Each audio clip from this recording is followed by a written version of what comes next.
Chapter 1 of Alice's Adventures in Wonderland. Down the Rabbit Hole. Alice was beginning to get very tired of sitting by her sister on the bank and of having nothing to do. Once or twice she had peeped into the book her sister was reading, but it had no pictures or conversations in it. And what is the use of a book, thought Alice, without pictures or conversations? So she was considering in her own mind, as well as she could, for the hot day made her feel very sleepy and stupid, whether the pleasure of making a daisy chain would be worth the trouble of getting up and picking the daisies, when suddenly a white rabbit with pink eyes ran close by her. There was nothing so very remarkable in that, nor did Alice think it so very much out of the way to hear the rabbit say to itself, oh dear, I shall be late." When she thought it over afterwards, it occurred to her that she ought to have wondered at this, but at the time it all seemed quite natural. But when the rabbit actually took a watch out of its waistcoat pocket and looked at it, and then hurried on, Alice started to her feet, for it flashed across her mind that she had never before seen a rabbit with either a waistcoat pocket or a watch to take out of it, and, burning with curiosity, she ran across the field after it, and fortunately was just in time to see it pop down a large rabbit-hole under the hedge. In another moment down went Alice after it, never once considering how in the world she was to get out again. The rabbit-hole went straight on like a tunnel for some way, and then dipped suddenly down, so suddenly that Alice had not a moment to think about stopping herself before she found herself falling down a very deep well. Either the well was very deep, or she fell very slowly, for she had plenty of time as she went down to look about her, and to wonder what was going to happen next. First she tried to look down and make out what she was coming to, but it was too dark to see anything. Then she looked at the sides of the well and noticed that they were filled with cupboards and bookshelves. Here and there she saw maps and pictures hung upon pegs. She took down a jar from one of the shelves as she passed. It was labeled Orange Marmalade, but to her great disappointment it was empty. She did not like to drop the jar for fear of killing somebody, so managed to put it into one of the cupboards as she fell past it. Well, thought Alice to herself, after such a fall as this, I shall think nothing of tumbling downstairs. How brave they'll all think me at home. Why, I wouldn't say anything about it, even if I fell off the top of the house. Which was very likely true. Down, down, down. Would the fall never come to an end? I wonder how many miles I've fallen by this time, she said aloud. I must be getting somewhere near the center of the earth. Let me see. That would be 4,000 miles down, I think. For, you see, Alice had learnt several things of this sort in her lessons in the schoolroom, and though this was not a very good opportunity for showing off her knowledge, as there was no one to listen to her, still it was good practice to say it over. Yes, that's about the right distance, but then I wonder what latitude or longitude I've got to. Alice had no idea what latitude was, or longitude either, but thought they were nice grand words to say. Presently she began again. I wonder if I shall fall right through the earth. How funny it'll seem to come out among the people that walk with their heads downward. The antipathies, I think. She was rather glad there was no one listening this time, as it didn't sound at all the right word. But I shall have to ask them what the name of the country is, you know. Please, ma'am, is this New Zealand or Australia? And she tried to curtsy as she spoke. Fancy curtsying as you're falling through the air. Do you think you could manage it? And what an ignorant little girl she'll think me for asking. No, it'll never do to ask. Perhaps I shall see it written up somewhere. Down, down, down. There was nothing else to do, so Alice soon began talking again. Dinah'll miss me very much tonight, I should think. Dinah was the cat. I hope they'll remember her saucer of milk at tea-time. Dinah, my dear, I wish you were down here with me. There are no mice in the air, I'm afraid, but you might catch a bat, and that's very like a mouse, you know. But do cats eat bats, I wonder?" And here Alice began to get rather sleepy, and went on saying to herself in a dreamy sort of way, "Do cats eat bats? Do cats eat bats?" And sometimes, "Do bats eat cats?" For, you see, as she couldn't answer either question, it didn't much matter which way she put it. She felt that she was dozing off, and had just begun to dream that she was walking hand in hand with Dinah, and saying to her very earnestly, "Now, Dinah, tell me the truth. Did you ever eat a bat?" When suddenly, thump, thump, down she came upon a heap of sticks and dry leaves, and the fall was over. Alice was not a bit hurt, and she jumped up onto her feet in a moment. She looked up, but it was all dark overhead. Before her was another long passage, and the White Rabbit was still in sight, hurrying down it. There was not a moment to be lost. Away went Alice like the wind, and was just in time to hear it say, as it turned a corner, "Oh, my ears and whiskers, how late it's getting!" She was close behind it when she turned the corner, but the rabbit was no longer to be seen. She found herself in a long, low hall, which was lit up by a row of lamps hanging from the roof. There were doors all round the hall, but they were all locked, and when Alice had been all the way down one side and up the other, trying every door, she walked sadly down the middle, wondering how she was ever to get out again. Suddenly she came upon a little three-legged table, all made of solid glass. There was nothing on it except a tiny golden key, and Alice's first thought was that it might belong to one of the doors of the hall. But, alas, either the locks were too large, or the key was too small, but at any rate it would not open any of them. However, on the second time round she came upon a low curtain she had not noticed before, and behind it was a little door about 15 inches high. She tried the little golden key in the lock, and to her great delight it fitted. Alice opened the door and found that it led into a small passage, not much larger than a rat-hole. She knelt down and looked along the passage into the loveliest garden you ever saw. How she longed to get out of that dark hall and wander about among those beds of bright flowers and those cool fountains, but she could not even get her head through the doorway. "And even if my head would go through," thought poor Alice, "it would be of very little use without my shoulders. Oh, how I wish I could shut up like a telescope. I think I could, if I only knew how to begin." For, you see, so many out-of-the-way things had happened lately that Alice had begun to think that very few things indeed were really impossible. There seemed to be no use in waiting by the little door, so she went back to the table, half hoping she might find another key on it, or at any rate a book of rules for shutting people up like telescopes. This time she found a little bottle on it. "Which certainly was not here before," said Alice. And round the neck of the bottle was a paper label, with the words, "Drink me," beautifully printed on it in large letters. It was all very well to say, "Drink me," but the wise little Alice was not going to do that in a hurry. "No, I'll look first," she said, "and see whether it's marked poison or not."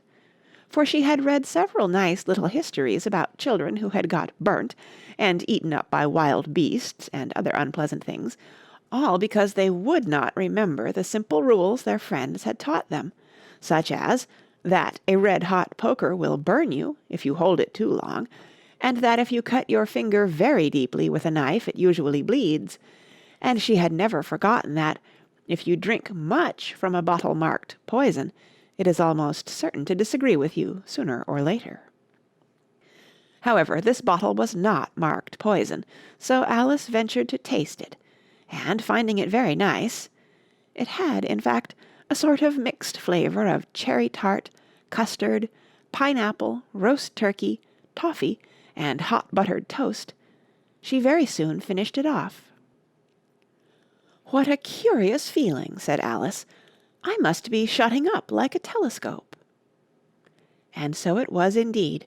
She was now only 10 inches high, and her face brightened up at the thought that she was now the right size for going through the little door into that lovely garden. First, however, she waited for a few minutes to see if she was going to shrink any further. She felt a little nervous about this.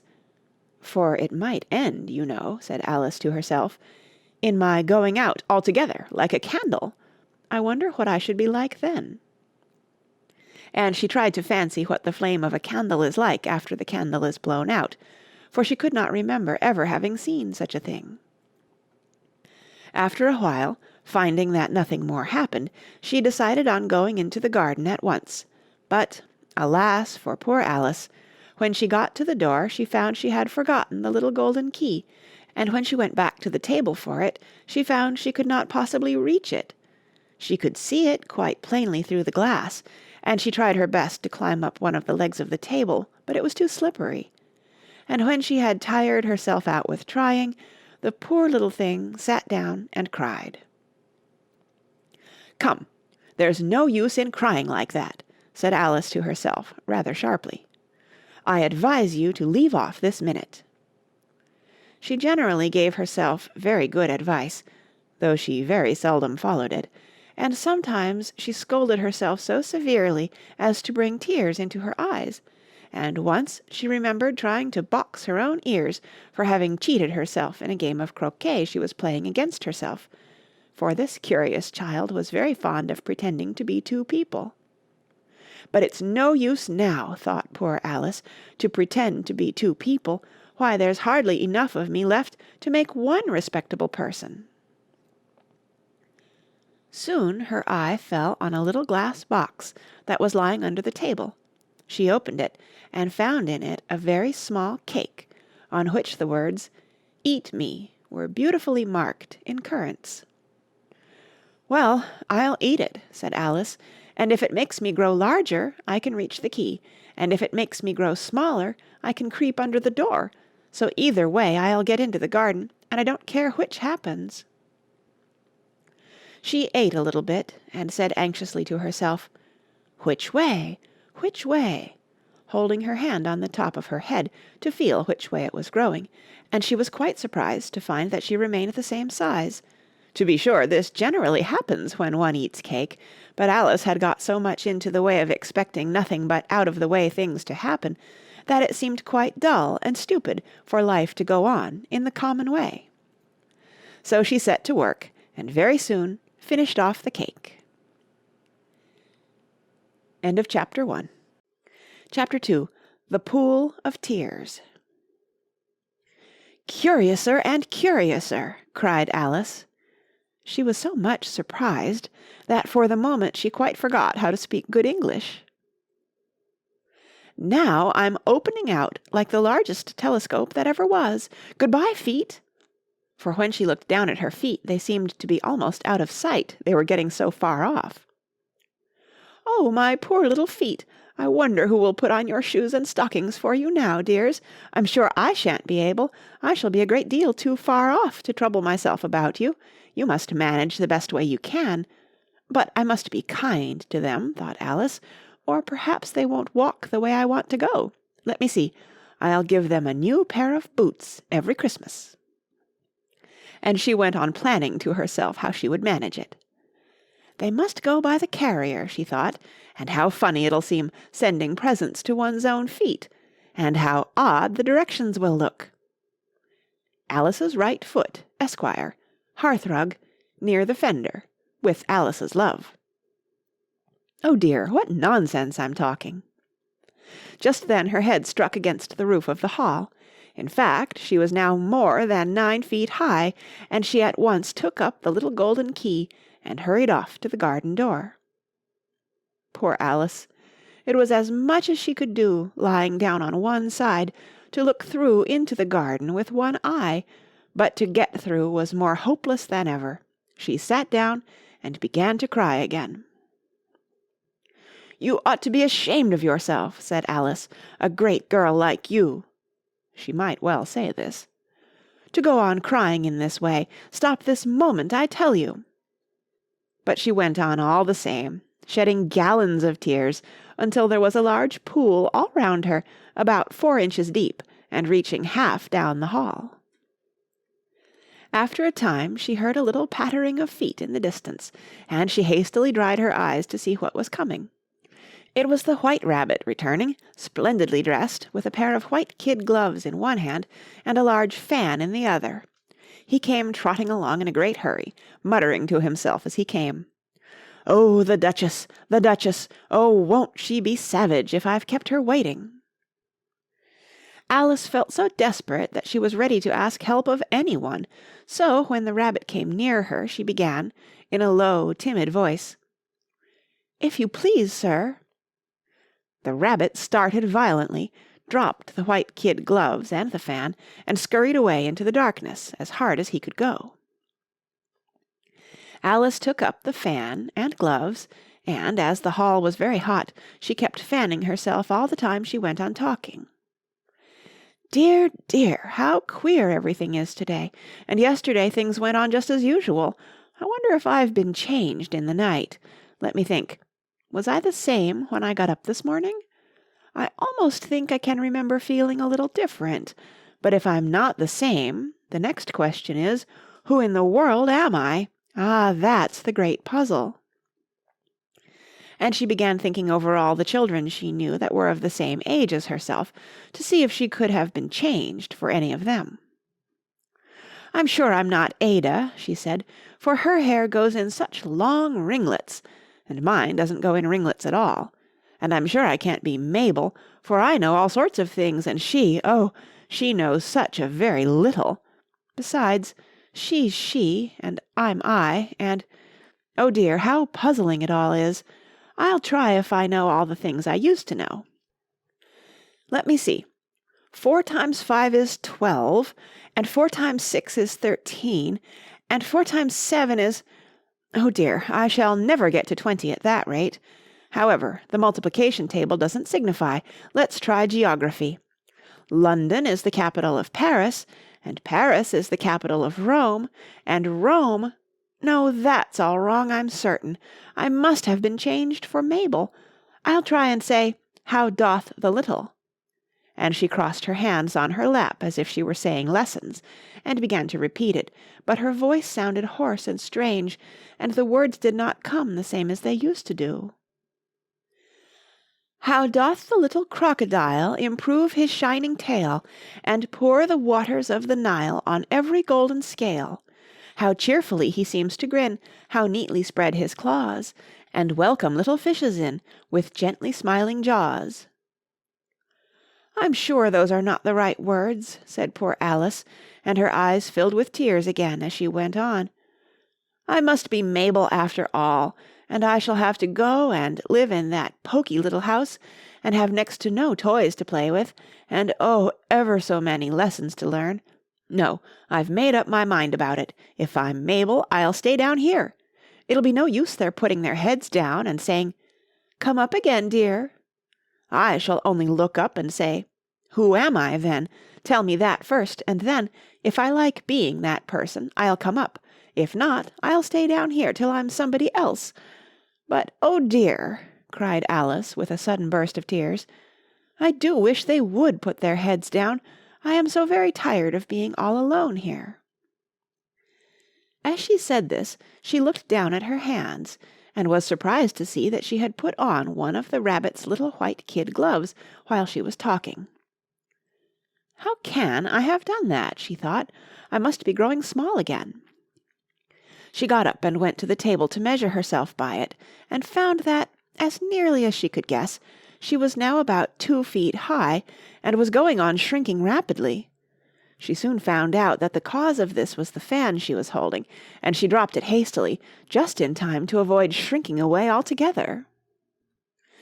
"That was a narrow escape," said Alice, a good deal frightened at the sudden change, but very glad to find herself still in existence. "And now for the garden!" And she ran with all speed back to the little door, but, alas! the little door was shut again, and the little golden key was lying on the glass table as before.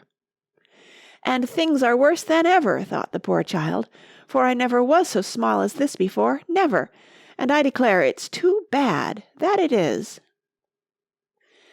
As she said these words, her foot slipped, and in another moment, splash! She was up to her chin in salt water. Her first idea was that she had somehow fallen into the sea. "And in that case I can go back by railway," she said to herself.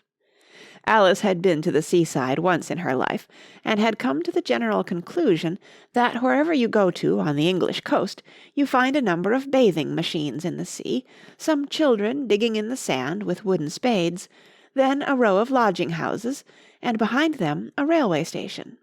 However, she soon made out that she was in the pool of tears which she had wept when she was 9 feet high. "I wish I hadn't cried so much," said Alice as she swam about, trying to find her way out. "I shall be punished for it now, I suppose, by being drowned in my own tears. That will be a queer thing, to be sure. However, everything is queer today." Just then she heard something splashing about in the pool a little way off, and she swam nearer to make out what it was. At first she thought it must be a walrus or hippopotamus, but then she remembered how small she was now, and she soon made out that it was only a mouse that had slipped in like herself. "Would it be of any use now," thought Alice, "to speak to this mouse? Everything is so out of the way down here that I should think it very likely it can talk. At any rate, there's no harm in trying." So she began. "Oh, Mouse, do you know the way out of this pool? I am very tired of swimming about here, oh Mouse." Alice thought this must be the right way of speaking to a mouse. She had never done such a thing before, but she remembered having seen in her brother's Latin grammar, "A mouse, of a mouse, to a mouse, a mouse, o mouse." The mouse looked at her rather inquisitively, and seemed to her to wink with one of its little eyes, but it said nothing. "Perhaps it doesn't understand English," thought Alice. "I dare say it's a French mouse, come over with William the Conqueror." For, with all her knowledge of history, Alice had no very clear notion how long ago anything had happened. So she began again, "Où est ma chatte?" which was the first sentence in her French lesson book. The mouse gave a sudden leap out of the water, and seemed to quiver all over with fright.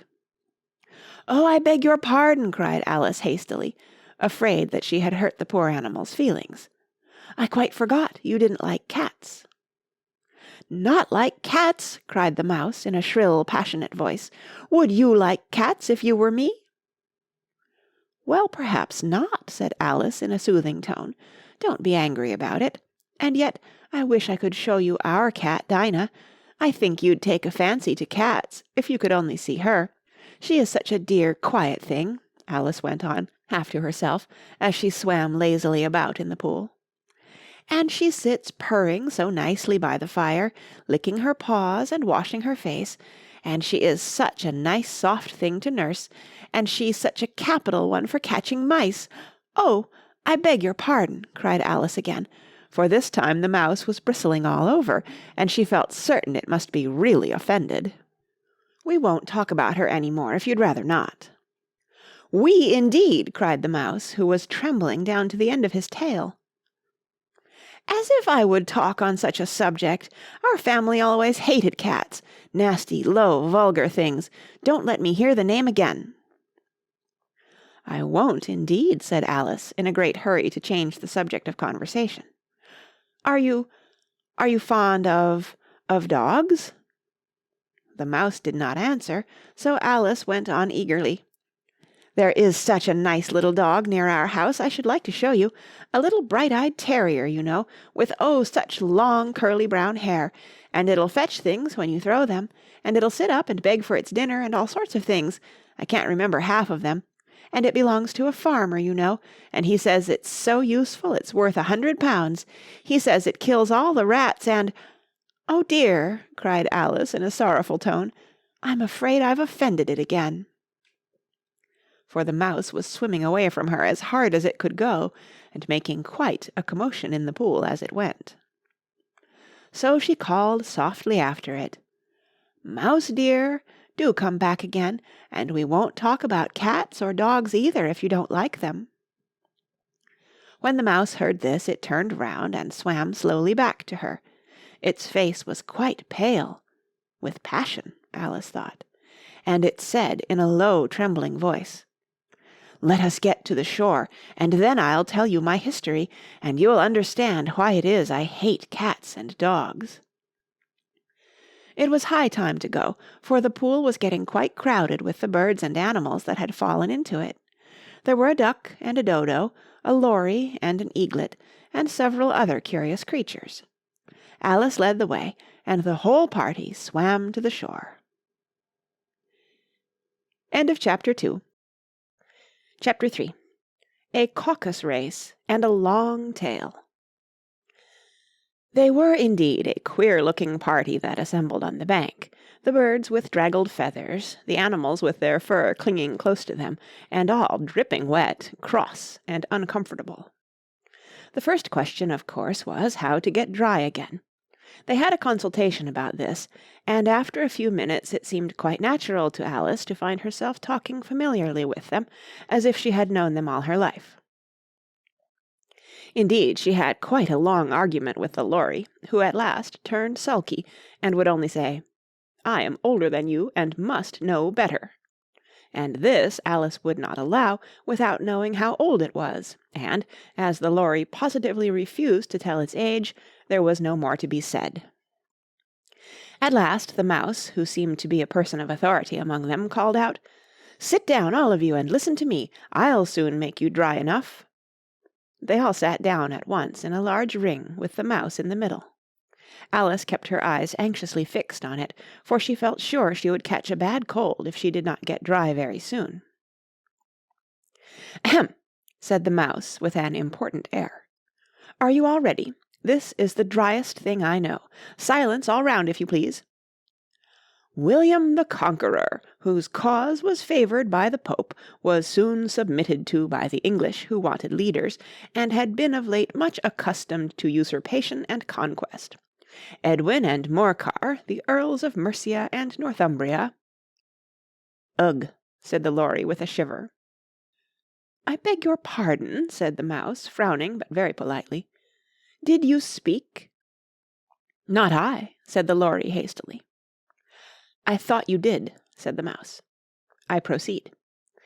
Edwin and Morcar, the Earls of Mercia and Northumbria, declared for him, and even Stigand, the patriotic Archbishop of Canterbury, found it advisable—" "Found what?" said the duck. "Found it," the mouse replied rather crossly. "Of course you know what 'it' means." "I know what 'it' means well enough when I find a thing," said the duck. "It's generally a frog or a worm. The question is, what did the Archbishop find?" The mouse did not notice this question, but hurriedly went on.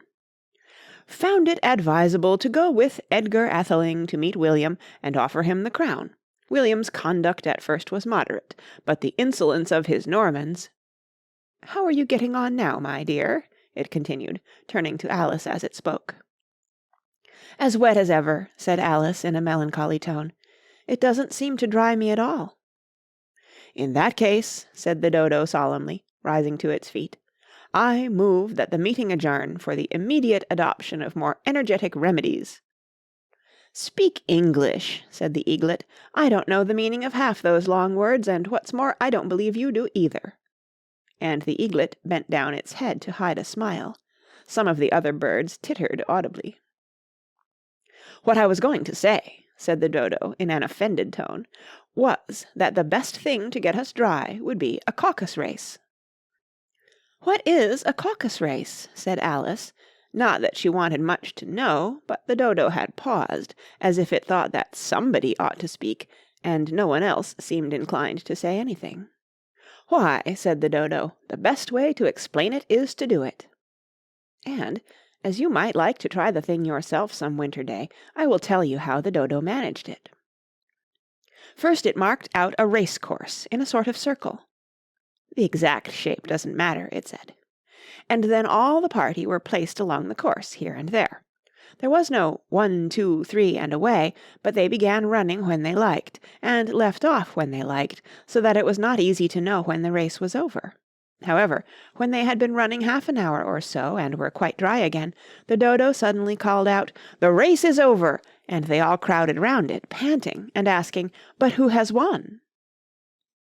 This question the dodo could not answer without a great deal of thought, and it sat for a long time with one finger pressed upon its forehead, the position in which you usually see Shakespeare in the pictures of him, while the rest waited in silence. At last the dodo said, "Everybody has won, and all must have prizes." "But who is to give the prizes?" quite a chorus of voices asked. "Why, she, of course," said the dodo, pointing to Alice with one finger, and the whole party at once crowded round her, calling out in a confused way, "Prizes! Prizes!" Alice had no idea what to do, and in despair she put her hand in her pocket and pulled out a box of comfits. Luckily the salt water had not got into it, and handed them round as prizes. There was exactly one apiece, all round. "But she must have a prize herself, you know," said the mouse. "Of course," the dodo replied very gravely. "What else have you got in your pocket?" he went on, turning to Alice. "Only a thimble," said Alice sadly.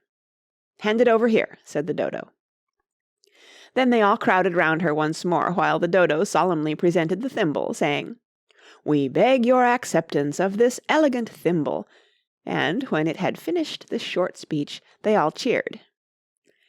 Alice thought the whole thing very absurd, but they all looked so grave that she did not dare to laugh, and, as she could not think of anything to say, she simply bowed and took the thimble, looking as solemn as she could. The next thing was to eat the comfits. This caused some noise and confusion, as the large birds complained that they could not taste theirs, and the small ones choked and had to be patted on the back. However, it was over at last, and they sat down again in a ring and begged the mouse to tell them something more. "You promised to tell me your history, you know," said Alice, "and why it is you hate C and D," she added in a whisper, half afraid that it would be offended again. "Mine is a long and a sad tale," said the mouse, turning to Alice and sighing. "It is a long tale, certainly," said Alice, looking down with wonder at the mouse's tail. "But why do you call it sad?"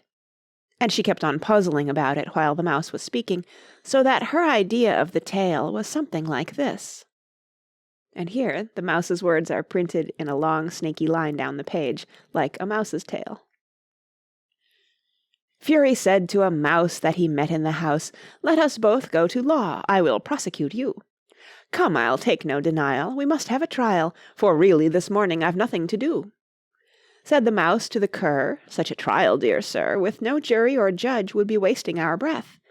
'I'll be judge, I'll be jury,' said cunning old Fury.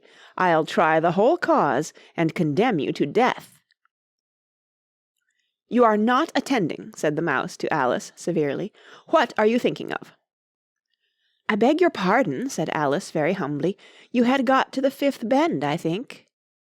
'I had not,' cried the mouse, sharply and very angrily.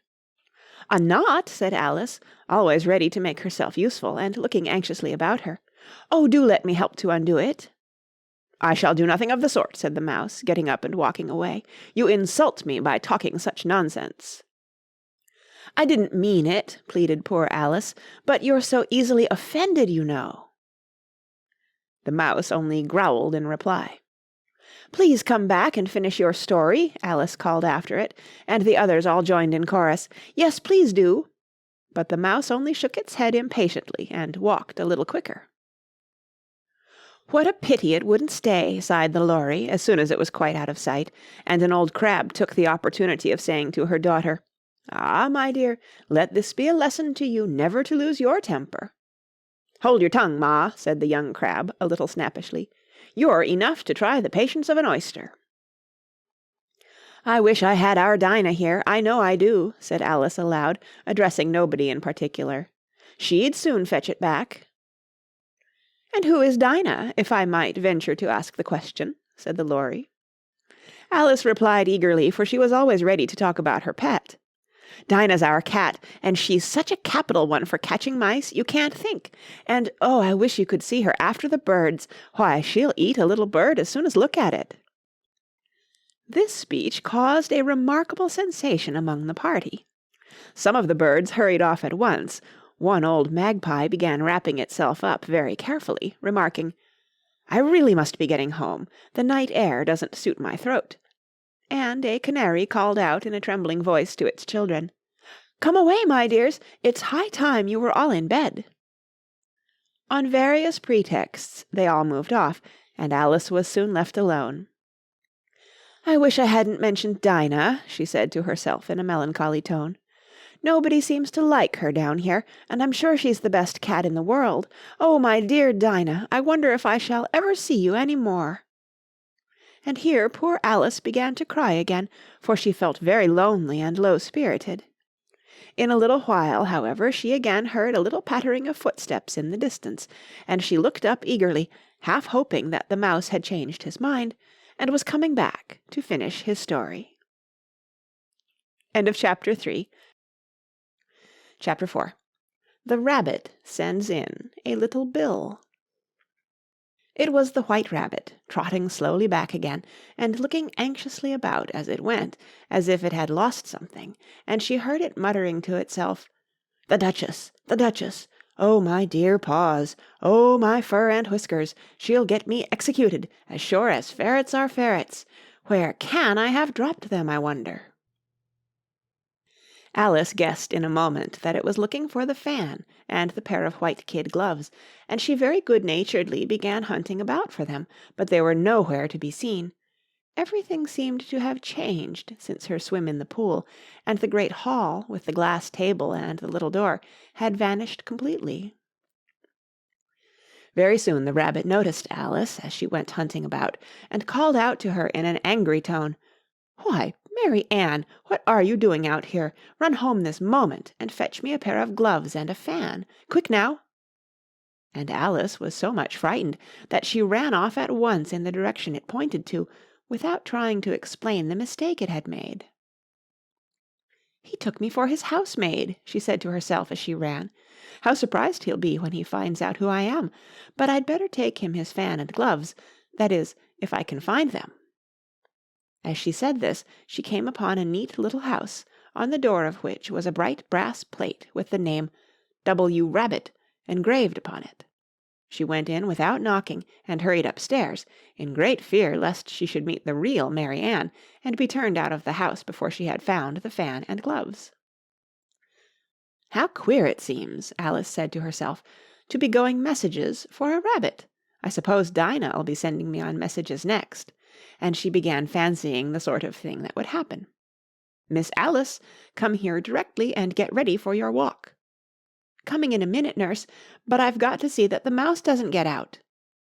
"Only I don't think," Alice went on, "that they'd let Dinah stop in the house if it began ordering people about like that." By this time she had found her way into a tidy little room with a table in the window, and on it, as she had hoped, a fan and 2 or 3 pairs of tiny white kid gloves. She took up the fan and a pair of the gloves, and was just going to leave the room, when her eye fell upon a little bottle that stood near the looking-glass. There was no label this time with the words, "Drink me," but nevertheless she uncorked it and put it to her lips. "I know something interesting is sure to happen," she said to herself, "whenever I eat or drink anything, so I'll just see what this bottle does. I do hope it'll make me grow large again, for really I'm quite tired of being such a tiny little thing." It did so indeed, and much sooner than she had expected. Before she had drunk half the bottle, she found her head pressing against the ceiling, and had to stoop to save her neck from being broken. She hastily put down the bottle, saying to herself, "That's quite enough. I hope I shan't grow any more. As it is, I can't get out at the door. I do wish I hadn't drunk quite so much." Alas, it was too late to wish that. She went on growing and growing, and very soon had to kneel down on the floor. In another minute there was not even room for this, and she tried the effect of lying down with one elbow against the door, and the other arm curled round her head. Still she went on growing, and as a last resource she put one arm out of the window and one foot up the chimney, and said to herself, "Now I can do no more, whatever happens. What will become of me?" Luckily for Alice, the little magic bottle had now had its full effect, and she grew no larger. Still, it was very uncomfortable, and as there seemed to be no sort of chance of her ever getting out of the room again, no wonder she felt unhappy. It was much pleasanter at home, thought poor Alice, when one wasn't always growing larger and smaller, and being ordered about by mice and rabbits. I almost wish I hadn't gone down that rabbit-hole, and yet, it's rather curious, you know, this sort of life. I do wonder what can have happened to me.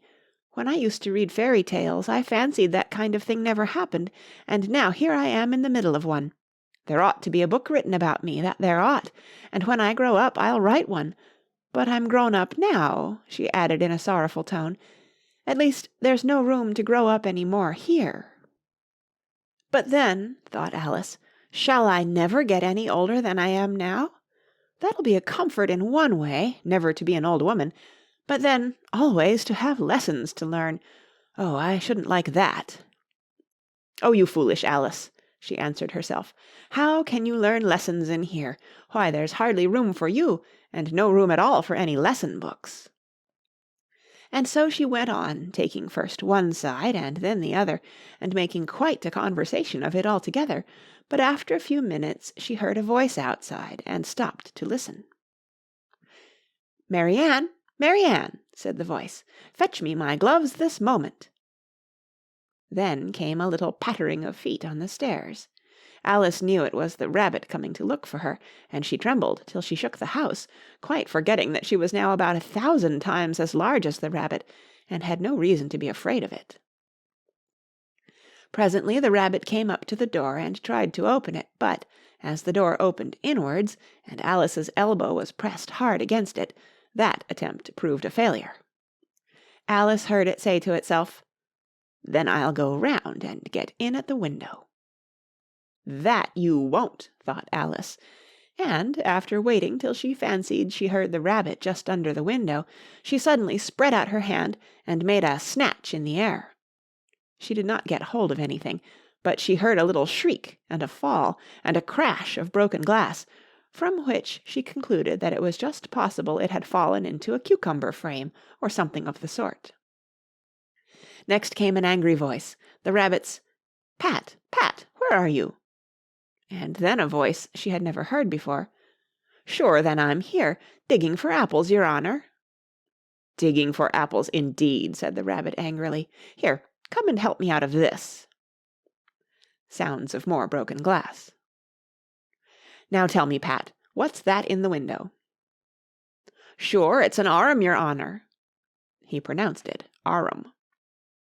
"An arm, you goose! Who ever saw one that size? Why, it fills the whole window." "Sure it does, your honour, but it's an arm for all that." "Well, it's got no business there, at any rate. Go and take it away." There was a long silence after this, and Alice could only hear whispers now and then, such as, "Sure, I don't like it, your honour, at all. Do as I tell you, you coward." And at last she spread out her hand again, and made another snatch in the air. This time there were 2 little shrieks, and more sounds of broken glass. "What a number of cucumber frames there must be," thought Alice. "I wonder what they'll do next. As for pulling me out of the window, I only wish they could. I'm sure I don't want to stay in here any longer." She waited for some time without hearing anything more. At last came a rumbling of little cart-wheels, and the sound of a good many voices all talking together. She made out the words, "Where's the other ladder? Why, I hadn't to bring but one. Bill's got the other. Bill, fetch it here, lad. Here, put 'em up at this corner. No, tie 'em together first. They don't reach half high enough yet. Oh, they'll do well enough. Don't be particular. Here, Bill, catch hold of this rope. Will the roof bear? Mind that loose slate. Oh, it's coming down. Heads below." A loud crash. "Now who did that? It was Bill, I fancy. Who's to go down the chimney? Nay, I shan't. You do it. That I won't, then. Bill's to go down. Here, Bill. The master says you're to go down the chimney." "Oh, so Bill's got to come down the chimney, has he?" said Alice to herself. "Shy, they seem to put everything upon Bill. I wouldn't be in Bill's place for a good deal. This fireplace is narrow, to be sure, but I think I can kick a little." She drew her foot as far down the chimney as she could, and waited till she heard a little animal. She couldn't guess of what sort it was, scratching and scrambling about in the chimney close above her. Then, saying to herself, "This is Bill," she gave one sharp kick, and waited to see what would happen next. The first thing she heard was a general chorus of "There goes Bill!" Then the rabbit's voice along, "Catch him, you by the hedge!" Then silence, and then another confusion of voices. "Hold up his head! Brandy now! Don't choke him! How was it, old fellow? What happened to you? Tell us all about it." Last came a little feeble squeaking voice. "That's Bill," thought Alice. "Well, I hardly know. No more, thank ye. I'm better now, but I'm a deal too flustered to tell you. All I know is, something comes at me like a jack-in-the-box, and up I goes like a skyrocket." "So you did, old fellow," said the others. "We must burn the house down," said the rabbit's voice, and Alice called out as loud as she could, "If you do, I'll set Dinah at you." There was a dead silence instantly, and Alice thought to herself, "I wonder what they will do next. If they had any sense, they'd take the roof off." After a minute or two they began moving about again, and Alice heard the rabbit say, "A barrowful will do to begin with." A barrowful of what? thought Alice, but she had not long to doubt, for the next moment a shower of little pebbles came rattling in at the window, and some of them hit her in the face. "I'll put a stop to this," she said to herself, and shouted out, "You'd better not do that again," which produced another dead silence. Alice noticed with some surprise that the pebbles were all turning into little cakes as they lay on the floor, and a bright idea came into her head. "If I eat one of these cakes," she thought, "it's sure to make some change in my size, and as it can't possibly make me larger, it must make me smaller, I suppose." So she swallowed one of the cakes, and was delighted to find that she began shrinking directly. As soon as she was small enough to get through the door, she ran out of the house, and found quite a crowd of little animals and birds waiting outside. The poor little lizard, Bill, was in the middle, being held up by 2 guinea pigs, who were giving it something out of a bottle. They all made a rush at Alice the moment she appeared, but she ran off as hard as she could, and soon found herself safe in a thick wood. "The first thing I've got to do," said Alice to herself, as she wandered about in the wood, "is to grow to my right size again, and the second thing is to find my way into that lovely garden. I think that will be the best plan." It sounded an excellent plan, no doubt, and very neatly and simply arranged.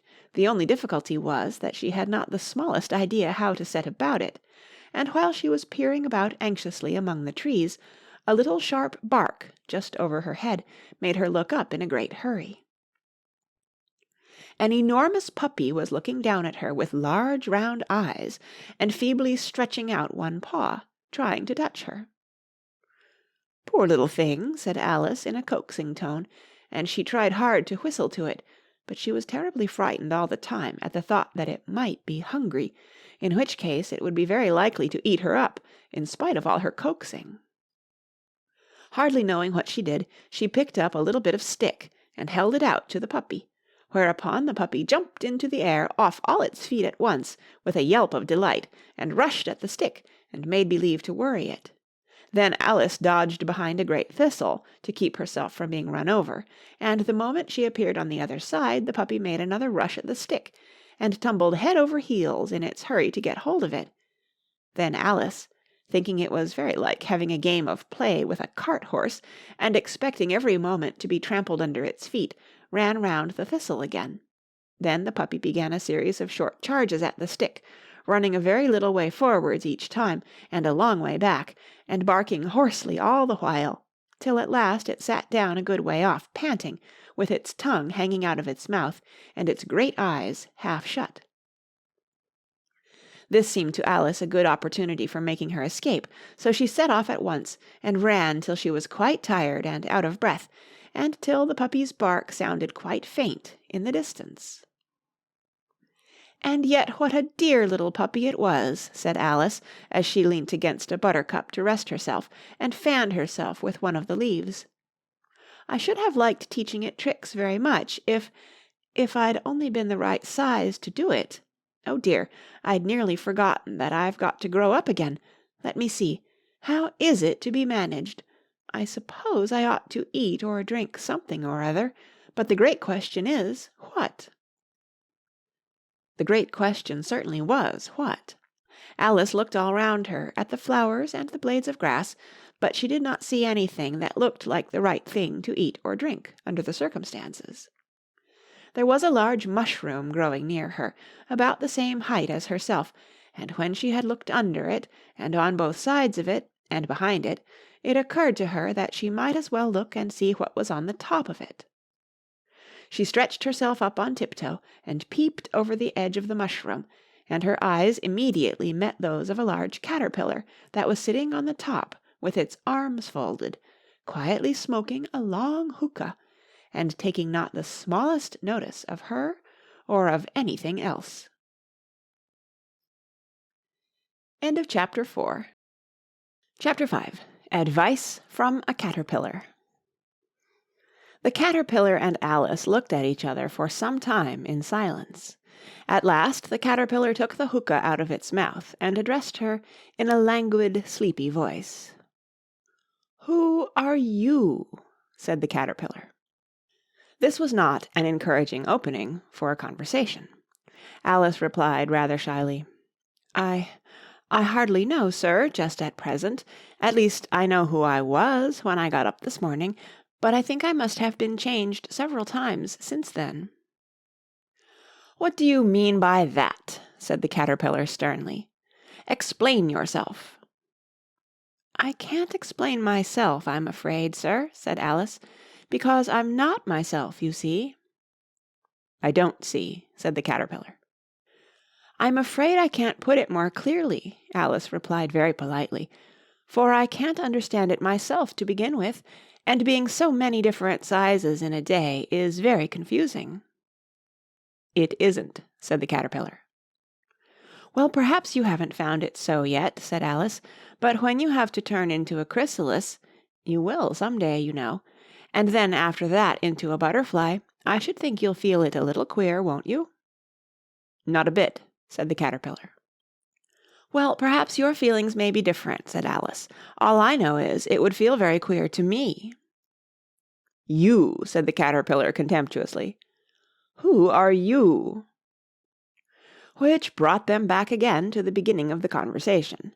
Alice felt a little irritated at the caterpillar's making such very short remarks, and she drew herself up and said very gravely, "I think you ought to tell me who you are first." "Why?" said the caterpillar. Here was another puzzling question, and as Alice could not think of any good reason, and as the caterpillar seemed to be in a very unpleasant state of mind, she turned away. "Come back," the caterpillar called after her. "I've something important to say."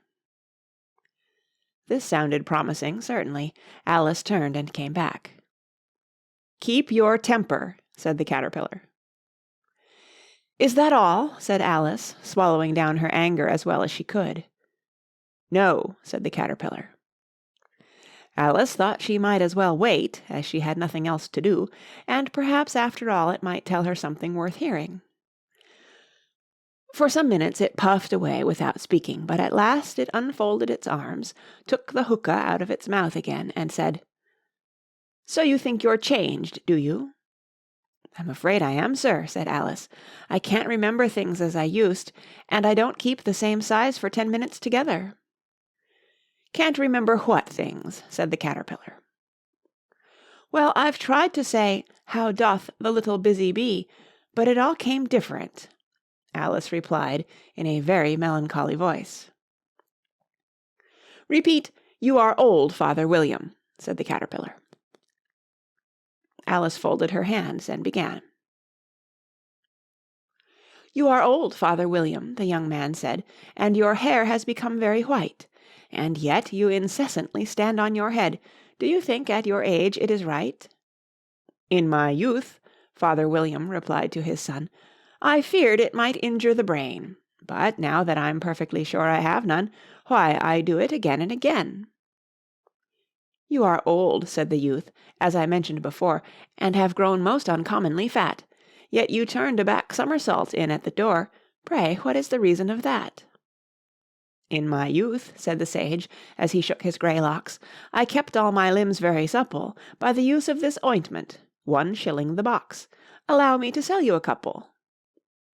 "You are old," said the youth, "and your jaws are too weak for anything tougher than suet. Yet you finished the goose, with the bones and the beak. Pray, how did you manage to do it?" "In my youth," said his father, "I took to the law, and argued each case with my wife, and the muscular strength which it gave to my jaw has lasted the rest of my life." "You are old," said the youth. "One would hardly suppose that your eye was as steady as ever. Yet you balanced an eel on the end of your nose. What made you so awfully clever?" "I have answered 3 questions, and that is enough," said his father. "Don't give yourself airs. Do you think I can listen all day to such stuff? Be off, or I'll kick you downstairs." "That is not said right," said the caterpillar. "Not quite right, I'm afraid," said Alice timidly. "Some of the words have got altered." "It is wrong from beginning to end," said the caterpillar decidedly, and there was silence for some minutes. The caterpillar was the first to speak.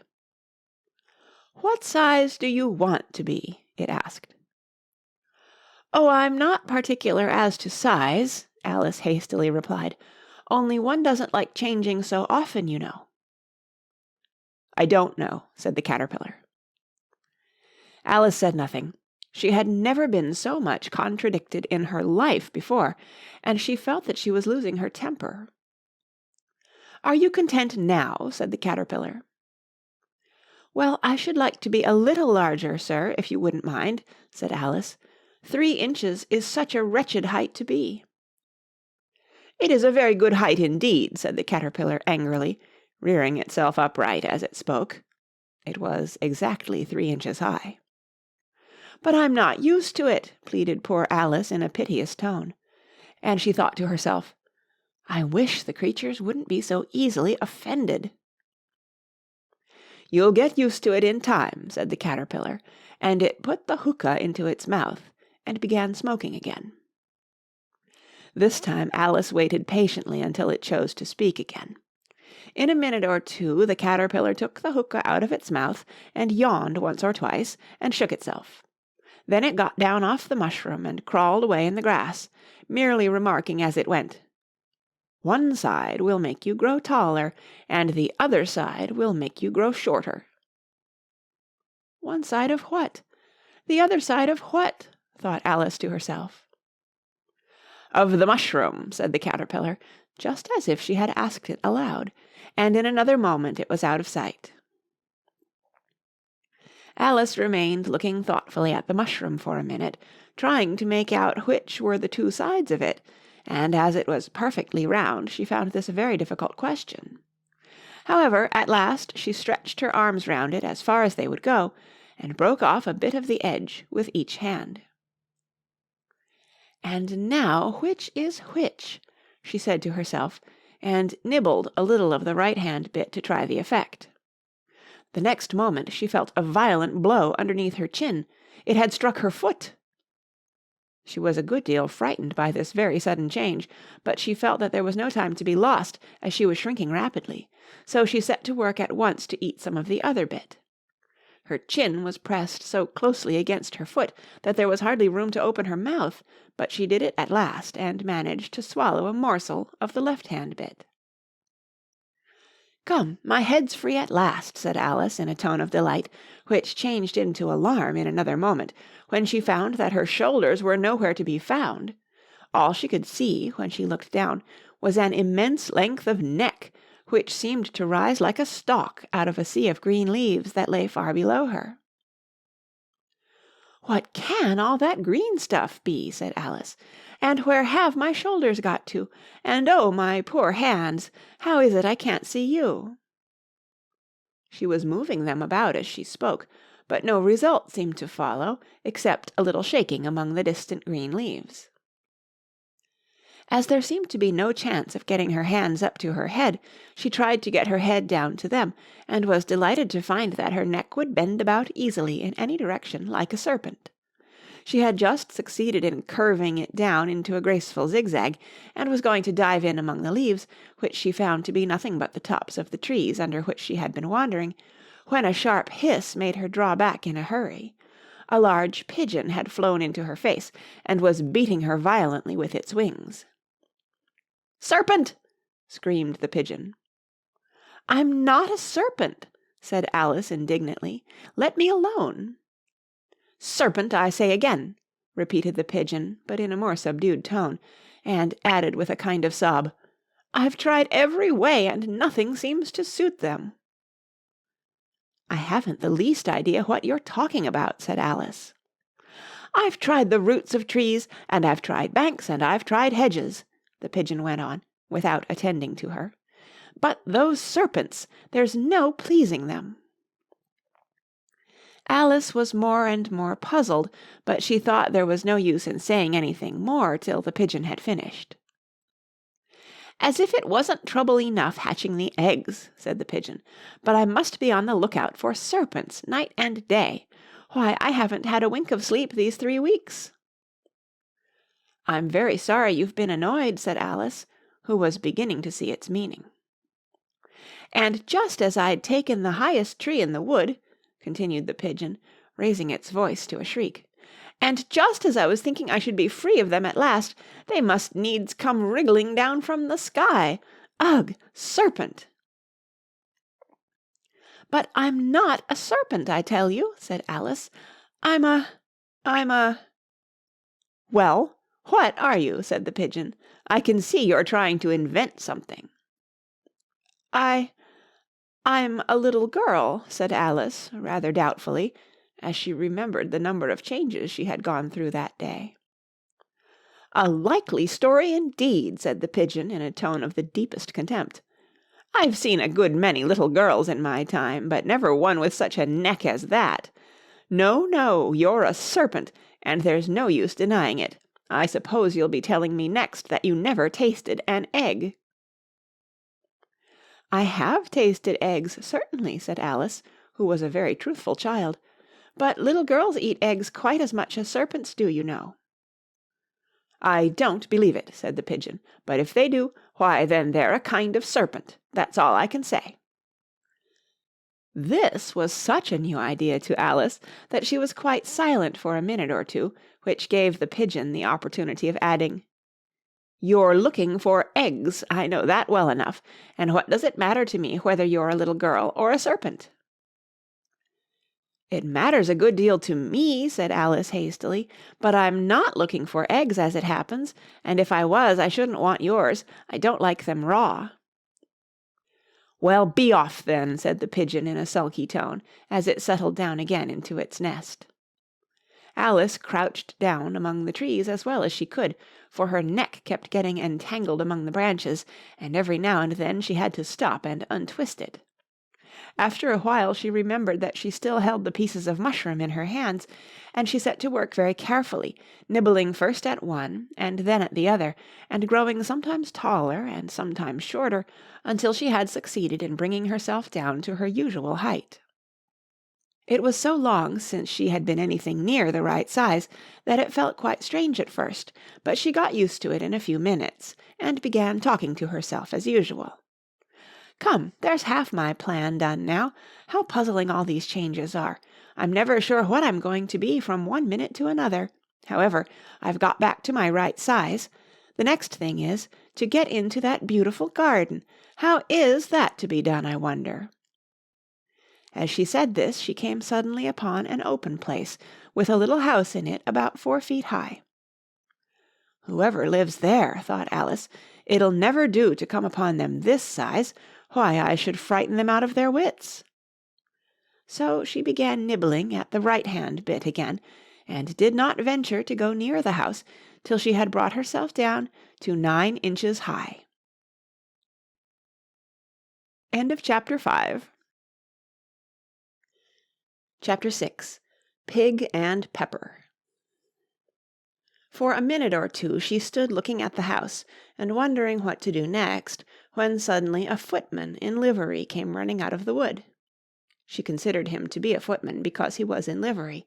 Otherwise, judging by his face only, she would have called him a fish, and rapped loudly at the door with his knuckles. It was opened by another footman in livery, with a round face and large eyes like a frog, and both footmen, Alice noticed, had powdered hair that curled all over their heads. She felt very curious to know what it was all about, and crept a little way out of the wood to listen. The fish footman began by producing from under his arm a great letter nearly as large as himself, and this he handed over to the other, saying in a solemn tone, "For the Duchess, an invitation from the Queen to play croquet." The frog footman repeated, in the same solemn tone, only changing the order of the words a little, "From the Queen, an invitation for the Duchess to play croquet." Then they both bowed low, and their curls got entangled together. Alice laughed so much at this that she had to run back into the wood for fear of their hearing her, and when she next peeped out the fish footman was gone, and the other was sitting on the ground near the door, staring stupidly up into the sky. Alice went timidly up to the door and knocked. "There's no sort of use in knocking," said the footman, "and that for 2 reasons. First, because I'm on the same side of the door as you are. Secondly, because they're making such a noise inside, no one could possibly hear you." And certainly there was a most extraordinary noise going on within, a constant howling and sneezing, and every now and then a great crash, as if a dish or kettle had been broken to pieces. "Please, then," said Alice, "how am I to get in?" "There might be some sense in your knocking," the footman went on without attending to her, "if we had the door between us. For instance, if you were inside, you might knock, and I could let you out, you know." He was looking up into the sky all the time he was speaking, and this Alice thought decidedly uncivil. "But perhaps he can't help it," she said to herself. "His eyes are so very nearly at the top of his head. But at any rate he might answer questions. How am I to get in?" she repeated aloud. "I shall sit here," the footman remarked, "till to-morrow." At this moment the door of the house opened, and a large plate came skimming out, straight at the footman's head. It just grazed his nose, and broke to pieces against one of the trees behind him. "Or next day, maybe," the footman continued in the same tone, exactly as if nothing had happened. "How am I to get in?" asked Alice again, in a louder tone. "Are you to get in at all?" said the footman. "That's the first question, you know." It was, no doubt, only Alice did not like to be told so. "It's really dreadful," she muttered to herself, "the way all the creatures argue. It's enough to drive one crazy." The footman seemed to think this a good opportunity for repeating his remark, with variations. "I shall sit here," he said, "on and off, for days and days." "But what am I to do?" said Alice. "Anything you like," said the footman, and began whistling. "Oh, there's no use in talking to him," said Alice desperately. "He's perfectly idiotic." And she opened the door and went in. The door led right into a large kitchen, which was full of smoke from one end to the other. The Duchess was sitting on a 3-legged stool in the middle, nursing a baby. The cook was leaning over the fire, stirring a large cauldron which seemed to be full of soup. "There's certainly too much pepper in that soup," Alice said to herself, as well as she could for sneezing. There was certainly too much of it in the air. Even the Duchess sneezed occasionally, and as for the baby, it was sneezing and howling alternately, without a moment's pause. The only things in the kitchen that did not sneeze were the cook and a large cat, which was sitting on the hearth and grinning from ear to ear. "Please, would you tell me," said Alice, a little timidly, for she was not quite sure whether it was good manners for her to speak first, "why your cat grins like that?" "It's a Cheshire cat," said the Duchess, "and that's why. Pig."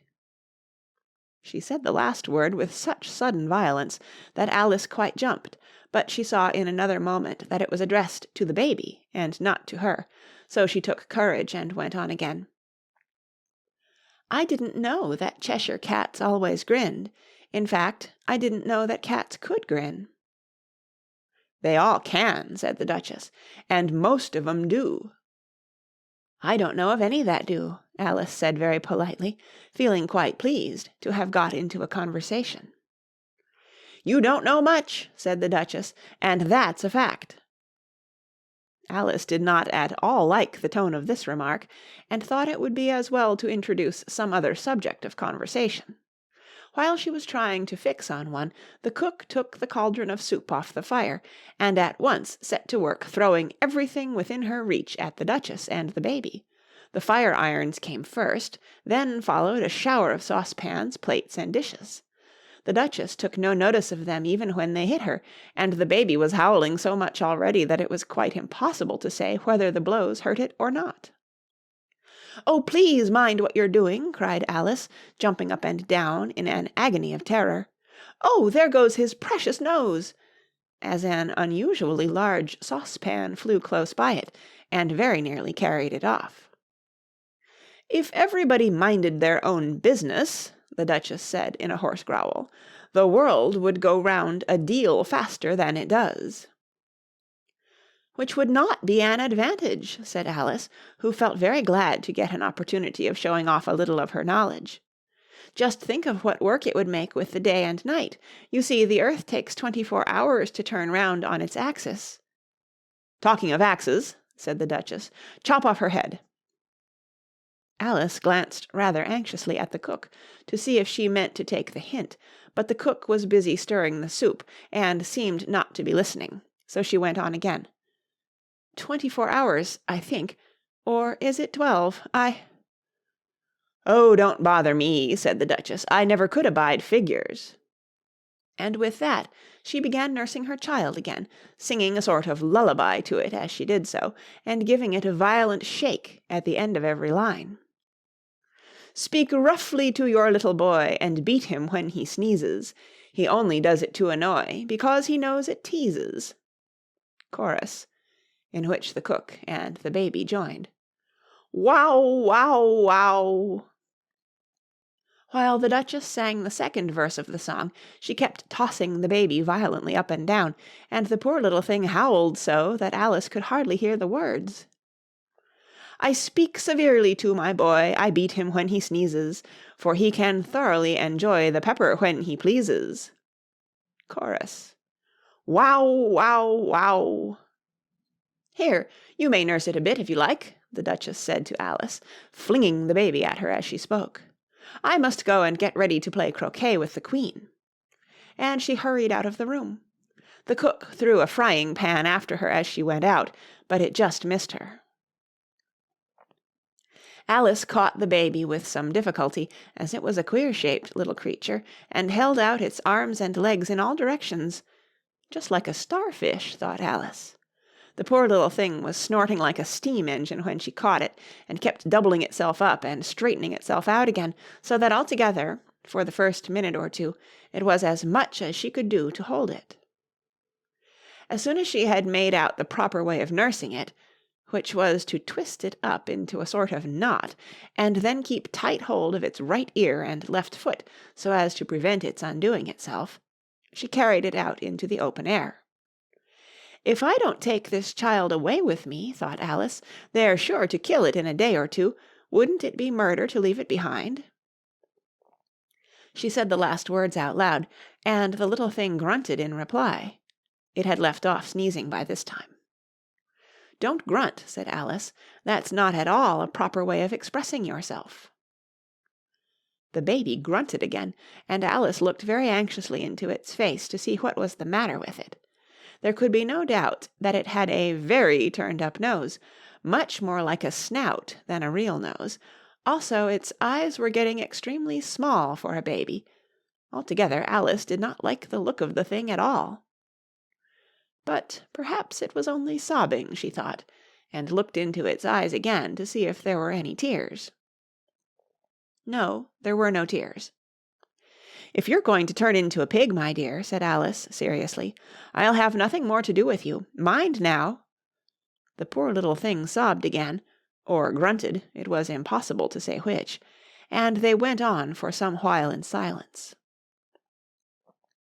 Alice was just beginning to think to herself, "Now, what am I to do with this creature when I get it home?" when it grunted again, so violently that she looked down into its face in some alarm. This time there could be no mistake about it. It was neither more nor less than a pig, and she felt that it would be quite absurd for her to carry it further. So she set the little creature down, and felt quite relieved to see it trot away quietly into the wood. "If it had grown up," she said to herself, "it would have made a dreadfully ugly child, but it makes rather a handsome pig, I think." And she began thinking over other children she knew, who might do very well as pigs, and was just saying to herself, "If one only knew the right way to change them," when she was a little startled by seeing the Cheshire Cat sitting on a bough of a tree a few yards off. The cat only grinned when it saw Alice. It looked good-natured, she thought. Still, it had very long claws and a great many teeth, so she felt that it ought to be treated with respect. "Cheshire Puss," she began, rather timidly, as she did not at all know whether it would like the name. However, it only grinned a little wider.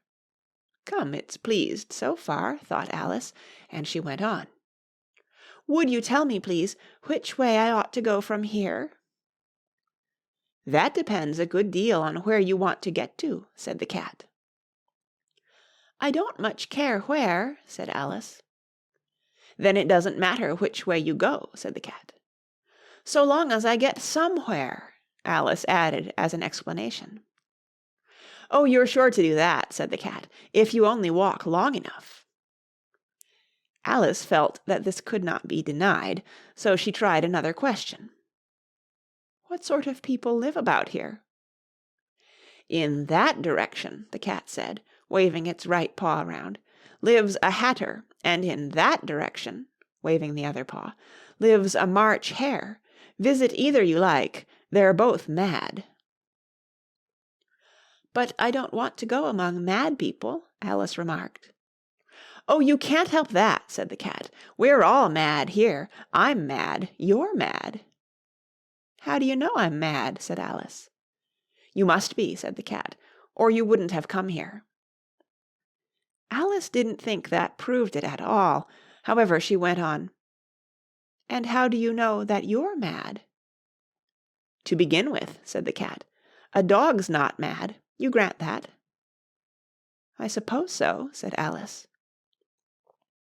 "Well then," the cat went on, "you see, a dog growls when it's angry and wags its tail when it's pleased.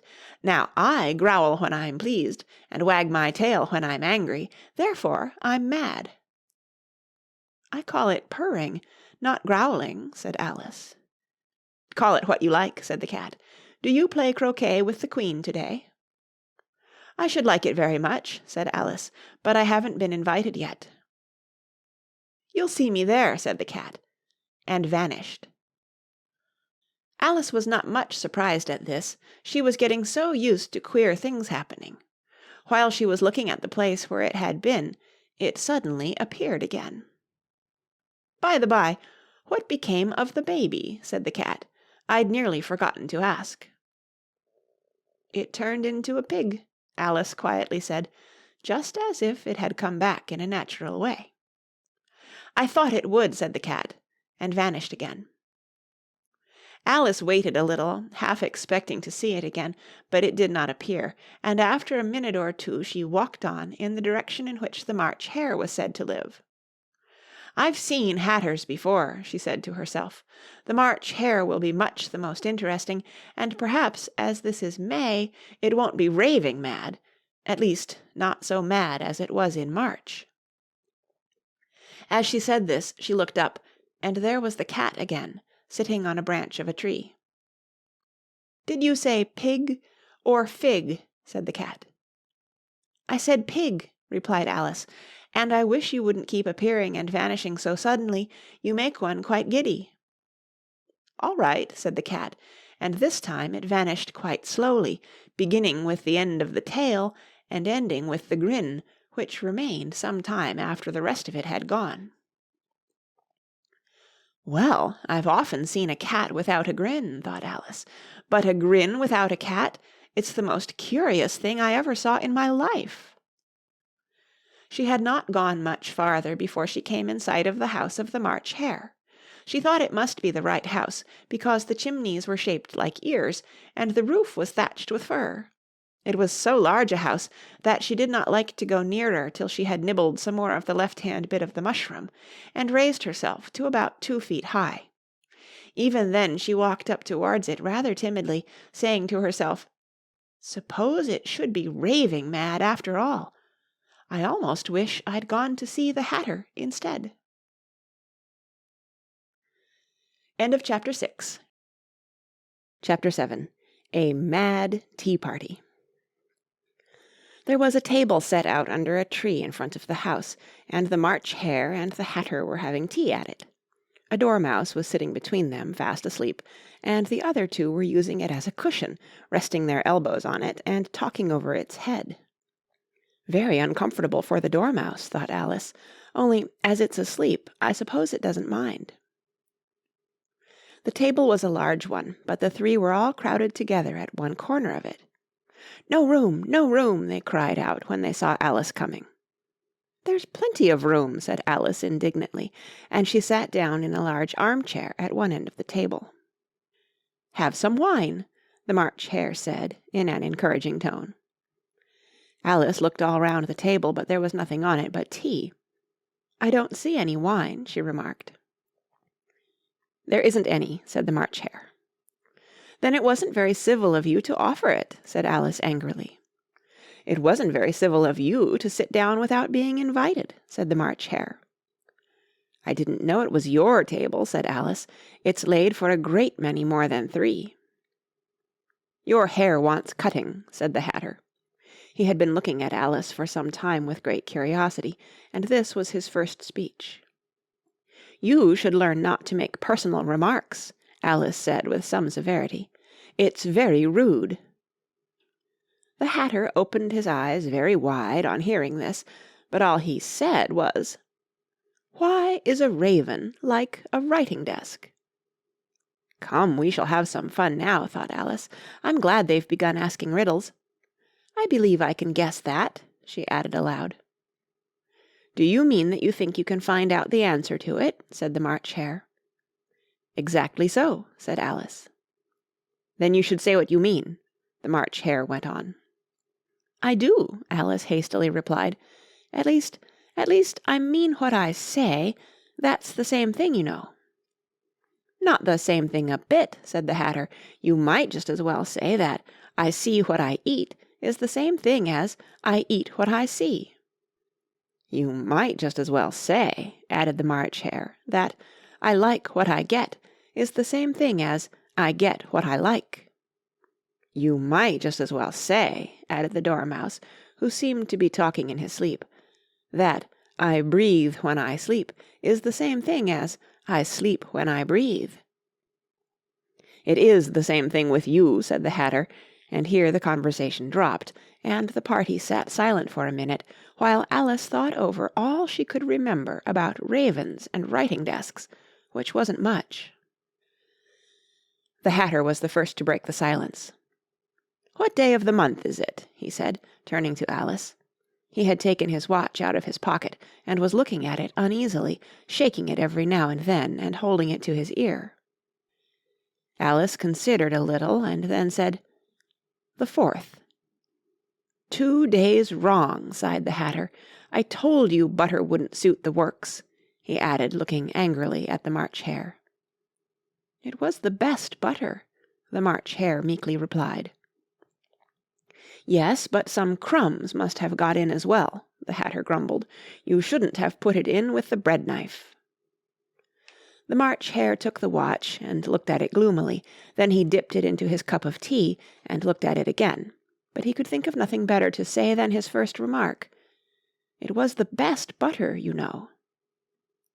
Alice had been looking over his shoulder with some curiosity. "What a funny watch," she remarked. "It tells the day of the month, and doesn't tell what o'clock it is." "Why should it?" muttered the Hatter. "Does your watch tell you what year it is?" "Of course not," Alice replied very readily, "but that's because it stays the same year for such a long time together." "Which is just the case with mine," said the Hatter. Alice felt dreadfully puzzled. The Hatter's remark seemed to have no sort of meaning in it, and yet it was certainly English. "I don't quite understand you," she said, as politely as she could. "The Dormouse is asleep again," said the Hatter, and he poured a little hot tea upon its nose. The Dormouse shook its head impatiently, and said, without opening its eyes, of course, just what I was going to remark myself." "Have you guessed the riddle yet?" the Hatter said, turning to Alice again.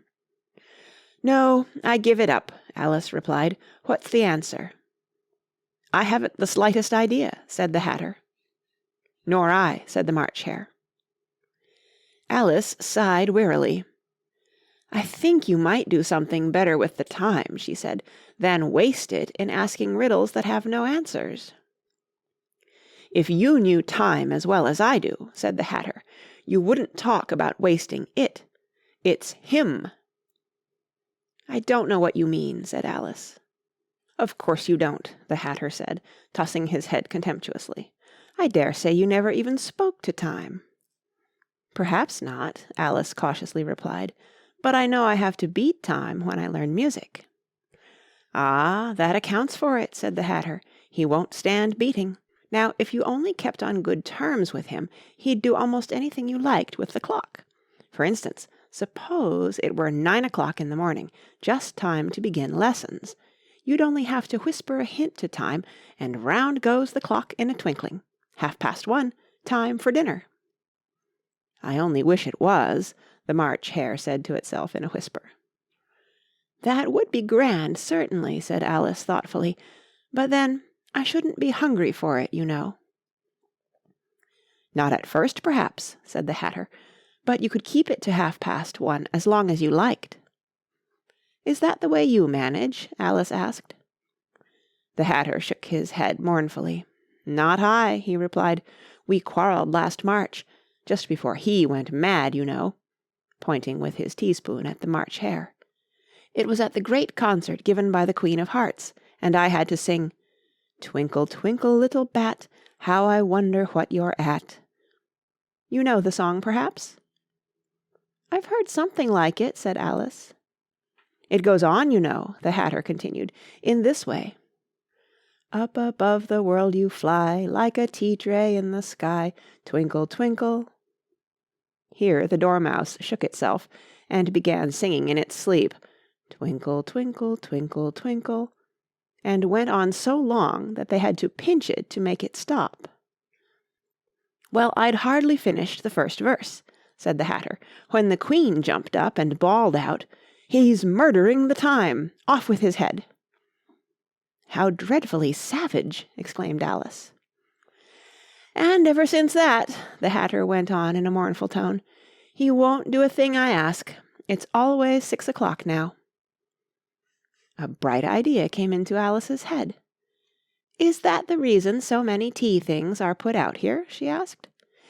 "Yes, that's it," said the Hatter with a sigh. "It's always tea time, and we've no time to wash the things between whiles." "Then you keep moving round, I suppose," said Alice. "Exactly so," said the Hatter, "as the things get used up." "But what happens when you come to the beginning again?" Alice ventured to ask. "Suppose we change the subject," the March Hare interrupted, yawning. "I'm getting tired of this. I vote the young lady tells us a story." "I'm afraid I don't know one," said Alice, rather alarmed at the proposal. "Then the Dormouse shall," they both cried. "Wake up, Dormouse!" and they pinched it on both sides at once. The Dormouse slowly opened his eyes. "I wasn't asleep," he said in a hoarse, feeble voice. "I heard every word you fellows were saying." "Tell us a story," said the March Hare. "Yes, please do," pleaded Alice. "And be quick about it," added the Hatter, "or you'll be asleep again before it's done." "Once upon a time there were 3 little sisters," the Dormouse began in a great hurry, "and their names were Elsie, Lacie, and Tilly, and they lived at the bottom of a well." "What did they live on?" said Alice, who always took a great interest in questions of eating and drinking. "They lived on treacle," said the Dormouse, after thinking a minute or two. "They couldn't have done that, you know," Alice gently remarked. "They'd have been ill." "So they were," said the Dormouse, "very ill." Alice tried to fancy to herself what such an extraordinary way of living would be like, but it puzzled her too much, so she went on. "But why did they live at the bottom of a well?" "Take some more tea," the March Hare said to Alice very earnestly. "I've had nothing yet," Alice replied in an offended tone, "so I can't take more." "You mean you can't take less," said the Hatter. "It's very easy to take more than nothing." "Nobody asked your opinion," said Alice. "Who's making personal remarks now?" the Hatter asked triumphantly. Alice did not quite know what to say to this, so she helped herself to some tea and bread and butter, and then turned to the Dormouse and repeated her question. Why did they live at the bottom of a well? The Dormouse again took a minute or two to think about it, and then said, "It was a treacle well." "There's no such thing," Alice was beginning very angrily, but the Hatter and the March Hare went, "Shh, shh," and the Dormouse sulkily remarked, "If you can't be civil, you'd better finish the story for yourself." "No, please go on," Alice said very humbly. "I won't interrupt again. I dare say there may be one." "One indeed," said the Dormouse indignantly. However, he consented to go on. "And so these 3 little sisters, they were learning to draw, you know." "What did they draw?" said Alice, quite forgetting her promise. "Treacle," said the Dormouse, without considering at all this time. "I want a clean cup," interrupted the Hatter. "Let's all move one place on." He moved on as he spoke, and the Dormouse followed him. The March Hare moved into the Dormouse's place, and Alice rather unwillingly took the place of the March Hare. The Hatter was the only one who got any advantage from the change, and Alice was a good deal worse off than before, as the March Hare had just upset the milk jug into his plate. Alice did not wish to offend the Dormouse again, so she began very cautiously. "But I don't understand. Where did they draw the treacle from?" "You can draw water out of a water well," said the Hatter, "so I should think you could draw treacle out of a treacle well, eh, stupid?" "But they were in the well," Alice said to the Dormouse, not choosing to notice this last remark. "Of course they were," said the Dormouse. "Well in." This answer so confused poor Alice that she let the Dormouse go on for some time without interrupting it. "They were learning to draw," the Dormouse went on, yawning and rubbing its eyes, for it was getting very sleepy, "and they drew all manner of things, everything that begins with an M." "Why with an M?" said Alice. "Why not?" said the March Hare. Alice was silent. The Dormouse had closed its eyes by this time, and was going off into a doze, but on being pinched by the Hatter, it woke up again with a little shriek, and went on, "That begins with an M, such as mousetraps, and the moon, and memory, and muchness. You know you say things are much of a muchness. Did you ever see such a thing as a drawing of a muchness?" "Really, now you ask me," said Alice, very much confused, "I don't think—" "Then you shouldn't talk," said the Hatter. This piece of rudeness was more than Alice could bear. She got up in great disgust and walked off. The Dormouse fell asleep instantly, and neither of the others took the least notice of her going, though she looked back once or twice, half hoping that they would call after her. The last time she saw them, they were trying to put the Dormouse into the teapot. "At any rate, I'll never go there again," said Alice, as she picked her way through the wood. "It's the stupidest tea-party I ever was at in all my life." Just as she said this, she noticed that one of the trees had a door leading right into it. "That's very curious," she thought, "but everything's curious today. I think I may as well go in at once." And in she went. Once more she found herself in the long hall and close to the little glass table. "Now I'll manage better this time," she said to herself, and began by taking the little golden key and unlocking the door that led into the garden. Then she went to work nibbling at the mushroom. She had kept a piece of it in her pocket, till she was about a foot high. Then she walked down the little passage, and then she found herself at last in the beautiful garden, among the bright flower beds and the cool fountains. End of Chapter 7. Chapter 8. The Queen's Croquet Ground. A large rose tree stood near the entrance of the garden. The roses growing on it were white, but there were 3 gardeners at it, busily painting them red. Alice thought this a very curious thing, and she went nearer to watch them, and just as she came up to them she heard one of them say, "Look out now, Five, don't go splashing paint over me like that." "I couldn't help it," said Five in a sulky tone. "Seven jogged my elbow." On which Seven looked up and said, "That's right, Five, always lay the blame on others." "You'd better not talk," said Five. "I heard the Queen say only yesterday you deserved to be beheaded." "What for?" said the one who had spoken first. "That's none of your business, Two," said Seven. "Yes, it is his business," said Five, "and I'll tell him. It was for bringing the cook tulip roots instead of onions." Seven flung down his brush and had just begun, "Well, of all the unjust things," when his eye chanced to fall upon Alice as she stood watching them, and he checked himself suddenly. The others looked round also, and all of them bowed low. "Would you tell me," said Alice a little timidly, "why you are painting those roses?" Five and Seven said nothing, but looked at Two. Two began in a low voice, "Why, the fact is, you see, miss, this here ought to have been a red rose tree, and we put a white one in by mistake, and if the Queen was to find it out, we should all have our heads cut off, you know. So you see, miss, we're doing our best, afore she comes, too." At this moment Five, who had been anxiously looking across the garden, called out, "The Queen! The Queen!" and the 3 gardeners instantly threw themselves flat upon their faces. There was a sound of many footsteps, and Alice looked round, eager to see the Queen. First came 10 soldiers carrying clubs. These were all shaped like the 3 gardeners, oblong and flat, with their hands and feet at the corners. Next the 10 courtiers. These were ornamented all over with diamonds, and walked 2 and 2, as the soldiers did. After these came the royal children. There were 10 of them, and the little dears came jumping merrily along hand in hand, in couples. They were all ornamented with hearts. Next came the guests, mostly kings and queens, and among them Alice recognized the White Rabbit. It was talking in a hurried, nervous manner, smiling at everything that was said, and went by without noticing her. Then followed the Knave of Hearts, carrying the king's crown on a crimson velvet cushion, and last of all this grand procession came the King and Queen of Hearts.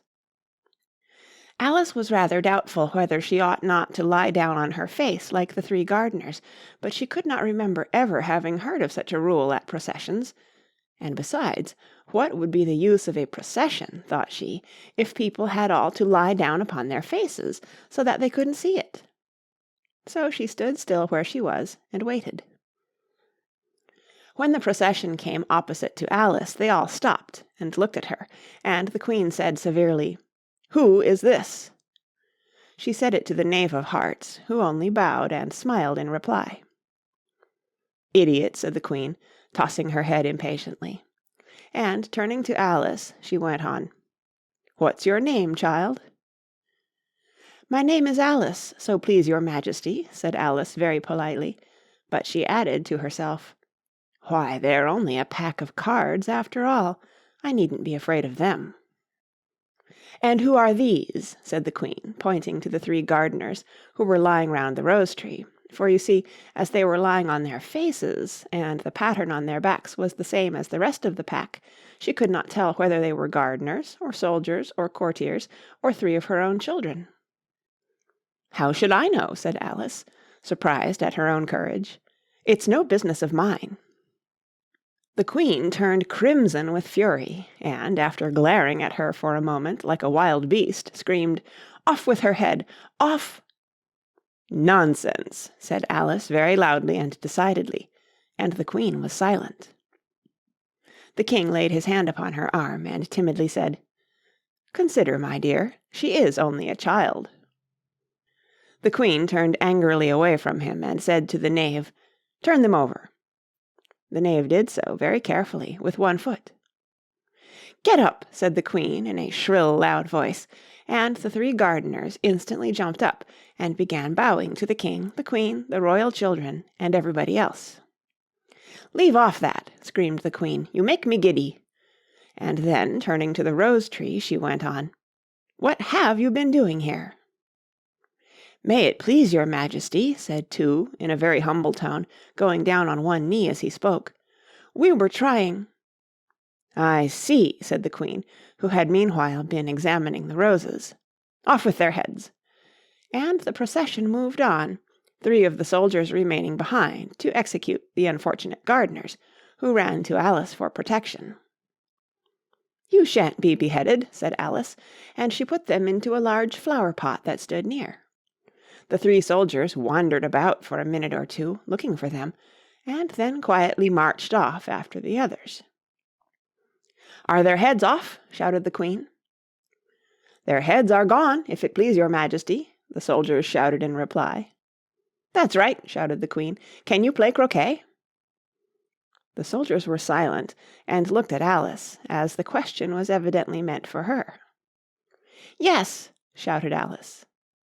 "Come on, then," roared the Queen, and Alice joined the procession, wondering very much what would happen next.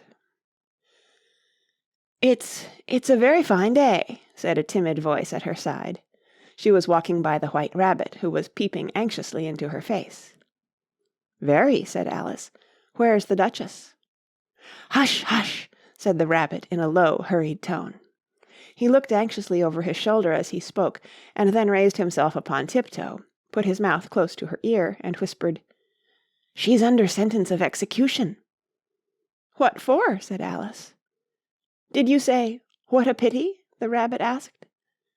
"No, I didn't," said Alice. "I don't think it's at all a pity. I said, 'What for?'" "She boxed the Queen's ears," the Rabbit began. Alice gave a little scream of laughter. "Oh, hush!" the Rabbit whispered in a frightened tone. "The Queen will hear you. You see, she came rather late, and the Queen said—" "Get to your places!" shouted the Queen in a voice of thunder, and people began running about in all directions, tumbling up against each other. However, they got settled down in a minute or two, and the game began. Alice thought she had never seen such a curious croquet ground in her life. It was all ridges and furrows, the balls were live hedgehogs, the mallets live flamingoes, and the soldiers had to double themselves up and to stand on their hands and feet to make the arches. The chief difficulty Alice found at first was in managing her flamingo. She succeeded in getting its body tucked away comfortably enough under her arm with its legs hanging down, but generally, just as she had got its neck nicely straightened out and was going to give the hedgehog a blow with its head, it would twist itself round and look up into her face with such a puzzled expression that she could not help bursting out laughing. And when she had got its head down and was going to begin again, it was very provoking to find that the hedgehog had unrolled itself and was in the act of crawling away. Besides all this, there was generally a ridge or furrow in the way wherever she wanted to send the hedgehog to, and as the doubled-up soldiers were always getting up and walking off to other parts of the ground, Alice soon came to the conclusion that it was a very difficult game indeed. The players all played at once without waiting for turns, quarrelling all the while, and fighting for the hedgehogs, and in a very short time the Queen was in a furious passion, and went stamping about and shouting, "Off with his head!" or "Off with her head!" about once a minute. Alice began to feel very uneasy. To be sure, she had not as yet had any dispute with the Queen, but she knew that it might happen any minute.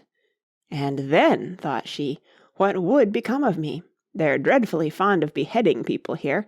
The great wonder is that there's anyone left alive." She was looking about for some way of escape, and wondering whether she could get away without being seen, when she noticed a curious appearance in the air. It puzzled her very much at first, but after watching it a minute or two, she made it out to be a grin, and she said to herself, "It's the Cheshire Cat. Now I shall have somebody to talk to." "How are you getting on?" said the cat, as soon as there was mouth enough for it to speak with. Alice waited till the eyes appeared, and then nodded. "It's no use speaking to it," she thought, "till its ears have come, or at least one of them." In another minute the whole head appeared, and then Alice put down her flamingo, and began an account of the game, feeling very glad she had someone to listen to her. The cat seemed to think that there was enough of it now in sight, and no more of it appeared. "I don't think they play at all fairly," Alice began, in rather a complaining tone.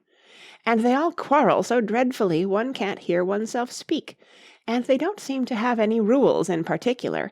At least, if there are, nobody attends to them. And you've no idea how confusing it is, all the things being alive. For instance, there's the arch I've got to go through next, walking about at the other end of the ground, and I should have croqueted the Queen's hedgehog just now, only it ran away when it saw mine coming." "How do you like the Queen?" said the cat, in a low voice. "Not at all," said Alice. "She's so extremely—" Just then she noticed that the Queen was close behind her, listening, so she went on, "likely to win, that it's hardly worth while finishing the game." The Queen smiled and passed on. "Who are you talking to?" said the King, going up to Alice, and looking at the cat's head with great curiosity. "It's a friend of mine, a Cheshire Cat," said Alice. "Allow me to introduce it." "I don't like the look of it at all," said the King. "However, it may kiss my hand if it likes." "I'd rather not," the cat remarked. "Don't be impertinent," said the King, "and don't look at me like that." He got behind Alice as he spoke. "A cat may look at a king," said Alice.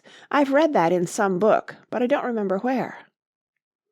"Well, it must be removed," said the King very decidedly, and he called the Queen, who was passing at the moment. "My dear, I wish you would have this cat removed." The Queen had only one way of settling all difficulties, great or small. "Off with his head," she said, without even looking round. "I'll fetch the executioner myself," said the King eagerly, and he hurried off. Alice thought she might as well go back and see how the game was going on, as she heard the Queen's voice in the distance, screaming with passion.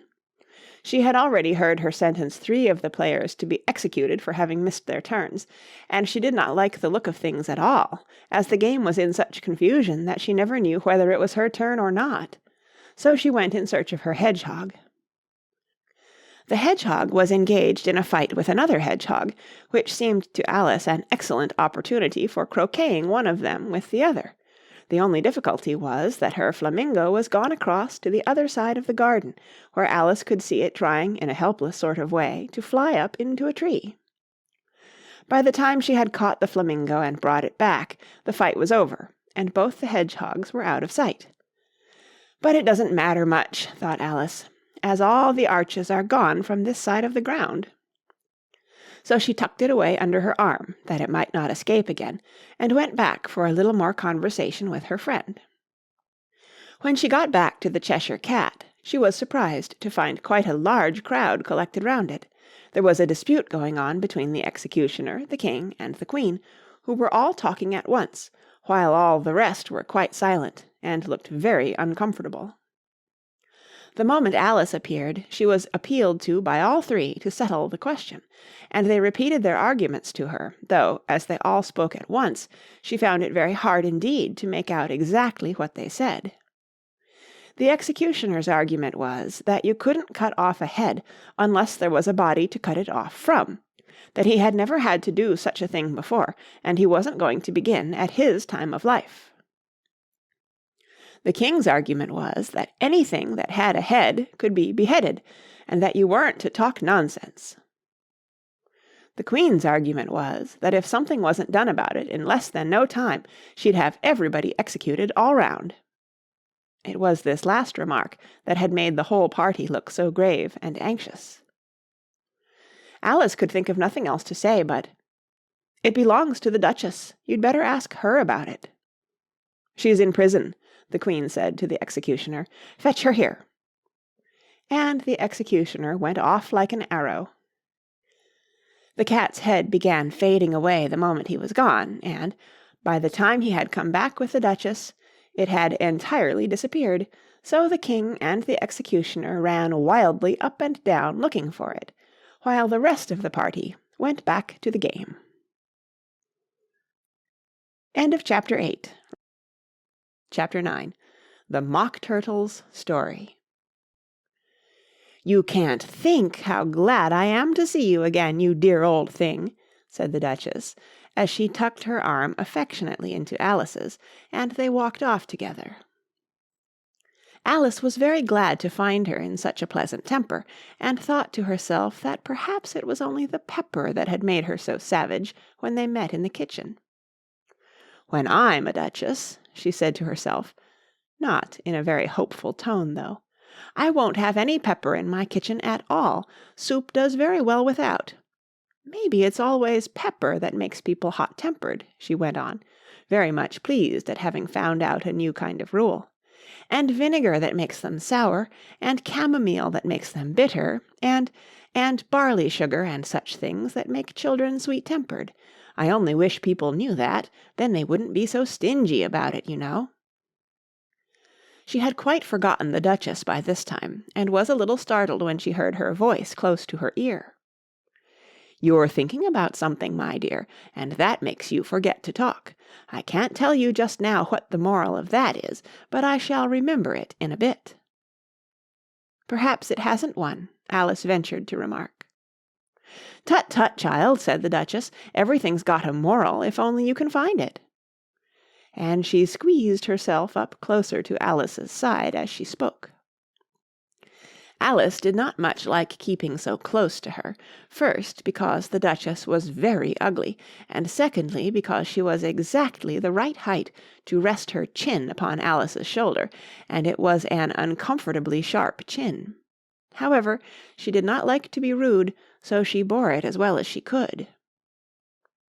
"The game's going on rather better now," she said, by way of keeping up the conversation a little. "'Tis so," said the Duchess, "and the moral of that is, 'Oh, 'tis love, that makes the world go round.'"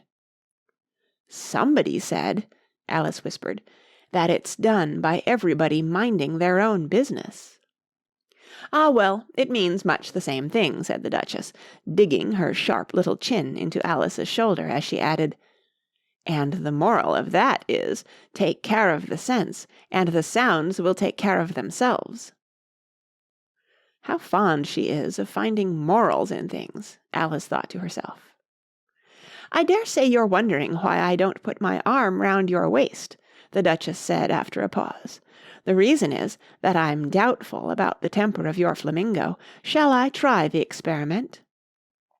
"He might bite," Alice cautiously replied, not feeling at all anxious to have the experiment tried. "Very true," said the Duchess. "Flamingos and mustard both bite, and the moral of that is, birds of a feather flock together." "Only mustard isn't a bird," Alice remarked. "Right as usual," said the Duchess. "What a clear way you have of putting things." "It's a mineral, I think," said Alice. "Of course it is," said the Duchess, who seemed ready to agree to everything that Alice said.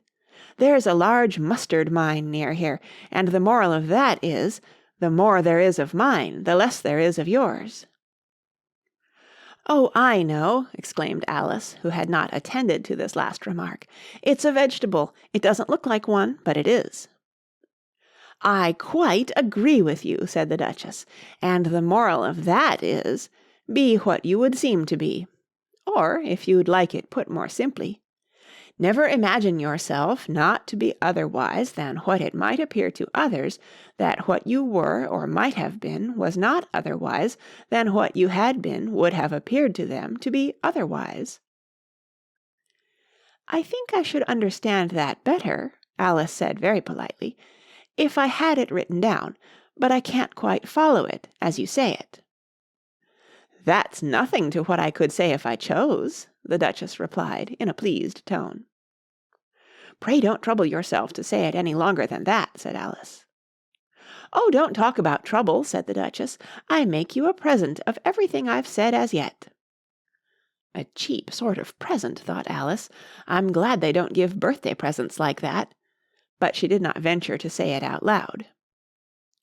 "Thinking again?" the Duchess asked, with another dig of her sharp little chin.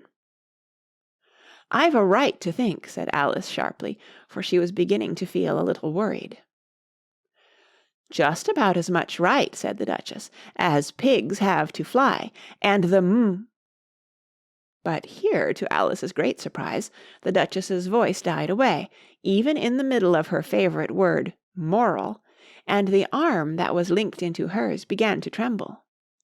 Alice looked up, and there stood the Queen in front of them, with her arms folded, frowning like a thunderstorm. "A fine day, your Majesty," the Duchess began in a low, weak voice. "Now I give you fair warning," shouted the Queen, stamping on the ground as she spoke. "Either you or your head must be off, and that in about half no time. Take your choice." The Duchess took her choice, and was gone in a moment. "Let's go on with the game," the Queen said to Alice, and Alice was too much frightened to say a word, but slowly followed her back to the croquet ground. The other guests had taken advantage of the Queen's absence, and were resting in the shade. However, the moment they saw her, they hurried back to the game, the Queen merely remarking that a moment's delay would cost them their lives. All the time they were playing, the Queen never left off quarrelling with the other players, and shouting, "Off with his head!" or "Off with her head!" Those whom she sentenced were taken into custody by the soldiers, who of course had to leave off being arches to do this, so that by the end of half an hour or so there were no arches left, and all the players, except the King, the Queen, and Alice, were in custody and under sentence of execution. Then the Queen left off, quite out of breath, and said to Alice, "Have you seen the Mock Turtle yet?" "No," said Alice. "I don't even know what a Mock Turtle is." "It's the thing Mock Turtle soup is made from," said the Queen. "I never saw one or heard of one," said Alice. "Come on, then," said the Queen, "and he shall tell you his history." As they walked off together, Alice heard the King say in a low voice to the company generally, "You are all pardoned." "Come, that's a good thing," she said to herself, for she had felt quite unhappy at the number of executions the Queen had ordered. They very soon came upon a griffin lying fast asleep in the sun. If you don't know what a griffin is, look at the picture. "Up, lazy thing," said the Queen, "and take this young lady to see the Mock Turtle, and to hear his history. I must go back and see after some executions I have ordered." And she walked off, leaving Alice alone with the griffin. Alice did not quite like the look of the creature, but on the whole she thought it would be quite as safe to stay with it as to go after that savage Queen, so she waited. The griffin sat up and rubbed its eyes. Then it watched the Queen till she was out of sight. Then it chuckled. "What fun!" said the griffin, half to itself, half to Alice. "What is the fun?" said Alice. "Why, she," said the griffin. "It's all her fancy, that. They never executes nobody, you know. Come on." "Everybody says 'come on' here," thought Alice, as she went slowly after it. "I never was so ordered about in all my life, never." They had not gone far before they saw the Mock Turtle in the distance, sitting sad and lonely on a little ledge of rock, and as they came nearer, Alice could hear him sighing as if his heart would break. She pitied him deeply. "What is his sorrow?" she asked the Gryphon, and the Gryphon answered, very nearly in the same words as before, "It's all his fancy, that. He hasn't got no sorrow, you know. Come on." So they went up to the Mock Turtle, who looked at them with large eyes full of tears, but said nothing. "This here young lady," said the Gryphon, "she wants for to know your history, she do." "I'll tell it her," said the Mock Turtle in a deep hollow tone. "Sit down, both of you, and don't speak a word till I've finished." So they sat down, and nobody spoke for some minutes. Alice thought to herself, "I don't see how he can ever finish if he doesn't begin," but she waited patiently. "Once," said the Mock Turtle at last, with a deep sigh, "I was a real turtle." These words were followed by a very long silence, broken only by an occasional exclamation of "Hrrr!" from the Gryphon, and the constant heavy sobbing of the Mock Turtle. Alice was very nearly getting up and saying, "Thank you, sir, for your interesting story," but she could not help thinking there must be more to come, so she sat still and said nothing. "When we were little," the Mock Turtle went on at last, more calmly, though still sobbing a little now and then, "we went to school in the sea. The master was an old turtle. We used to call him Tortoise." "Why did you call him Tortoise if he wasn't one?" Alice asked. "We called him Tortoise because he taught us," said the Mock Turtle angrily. "Really, you are very dull." "You ought to be ashamed of yourself for asking such a simple question," added the Gryphon, and then they both sat silent and looked at poor Alice, who felt ready to sink into the earth. At last the Gryphon said to the Mock Turtle, "Drive on, old fellow, don't be all day about it," and he went on in these words. "Yes, we went to school in the sea, though you mayn't believe it." "I never said I didn't," interrupted Alice. "You did," said the Mock Turtle. "Hold your tongue," added the Gryphon, before Alice could speak again. The Mock Turtle went on. "We had the best of educations. In fact, we went to school every day." "I've been to a day school too," said Alice. "You needn't be so proud as all that." "With extras?" asked the Mock Turtle a little anxiously. "Yes," said Alice. "We learned French and music." "And washing?" said the Mock Turtle. "Certainly not," said Alice indignantly. "Ah, then yours wasn't a really good school," said the Mock Turtle in a tone of great relief. Now at ours they had at the end of the bill, "French, music, and washing, extra." "You couldn't have wanted it much," said Alice, "living at the bottom of the sea." "I couldn't afford to learn it," said the Mock Turtle with a sigh. "I only took the regular course." "What was that?" inquired Alice. "Reeling and writhing, of course, to begin with," the Mock Turtle replied, "and then the different branches of arithmetic: ambition, distraction, uglification, and derision." "I never heard of uglification," Alice ventured to say. "What is it?" The Gryphon lifted up both its paws in surprise. "What! Never heard of uglifying?" it exclaimed. "You know what to beautify is, I suppose." "Yes," said Alice doubtfully. "It means to make anything prettier." "Well then," the Gryphon went on, "if you don't know what to uglify is, you are a simpleton." Alice did not feel encouraged to ask any more questions about it, so she turned to the Mock Turtle and said, "What else had you to learn?" "Well, there was mystery," the Mock Turtle replied, counting off the subjects on his flappers. "Mystery, ancient and modern, with seaography. Then drawling.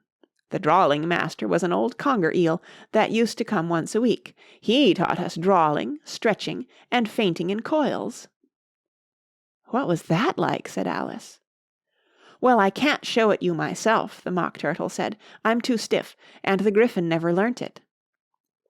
"Hadn't time," said the Gryphon. "I went to the classics master, though. He was an old crab, he was." "I never went to him," the Mock Turtle said with a sigh. "He taught laughing and grief, they used to say." So he did," said the Gryphon, sighing in his turn, and both creatures hid their faces in their paws. "And how many hours a day did you do lessons?" said Alice, in a hurry to change the subject. 10 hours the first day," said the Mock Turtle, 9 the next, and so on. "What a curious plan!" exclaimed Alice. "That's the reason they're called lessons," the Gryphon remarked, "because they lessen from day to day." This was quite a new idea to Alice, and she thought it over a little before she made her next remark. "Then the 11th day must have been a holiday." "Of course it was," said the Mock Turtle. "And how did you manage on the 12th?" Alice went on eagerly. "That's enough about lessons," the Gryphon interrupted in a very decided tone.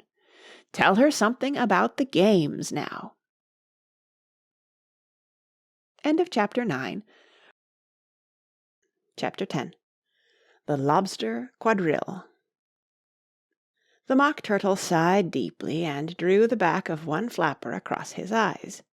He looked at Alice and tried to speak, but for a minute or two sobs choked his voice. "Same as if he had a bone in his throat," said the Gryphon, and it set to work shaking him and punching him in the back. At last the Mock Turtle recovered his voice, and, with tears running down his cheeks, he went on again. "You may not have lived much under the sea." "I haven't," said Alice. "And perhaps you were never even introduced to a lobster."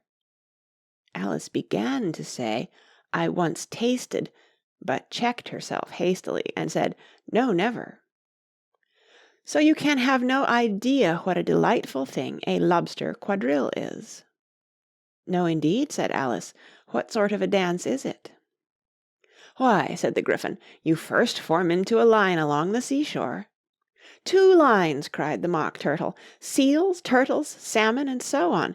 Then, when you've cleared all the jellyfish out of the way—" "That generally takes some time," interrupted the Gryphon. "You advance twice—" "Each with a lobster as a partner," cried the Gryphon. "Of course," the Mock Turtle said. "Advance twice, set to partners—" "Change lobsters and retire in same order," continued the Gryphon.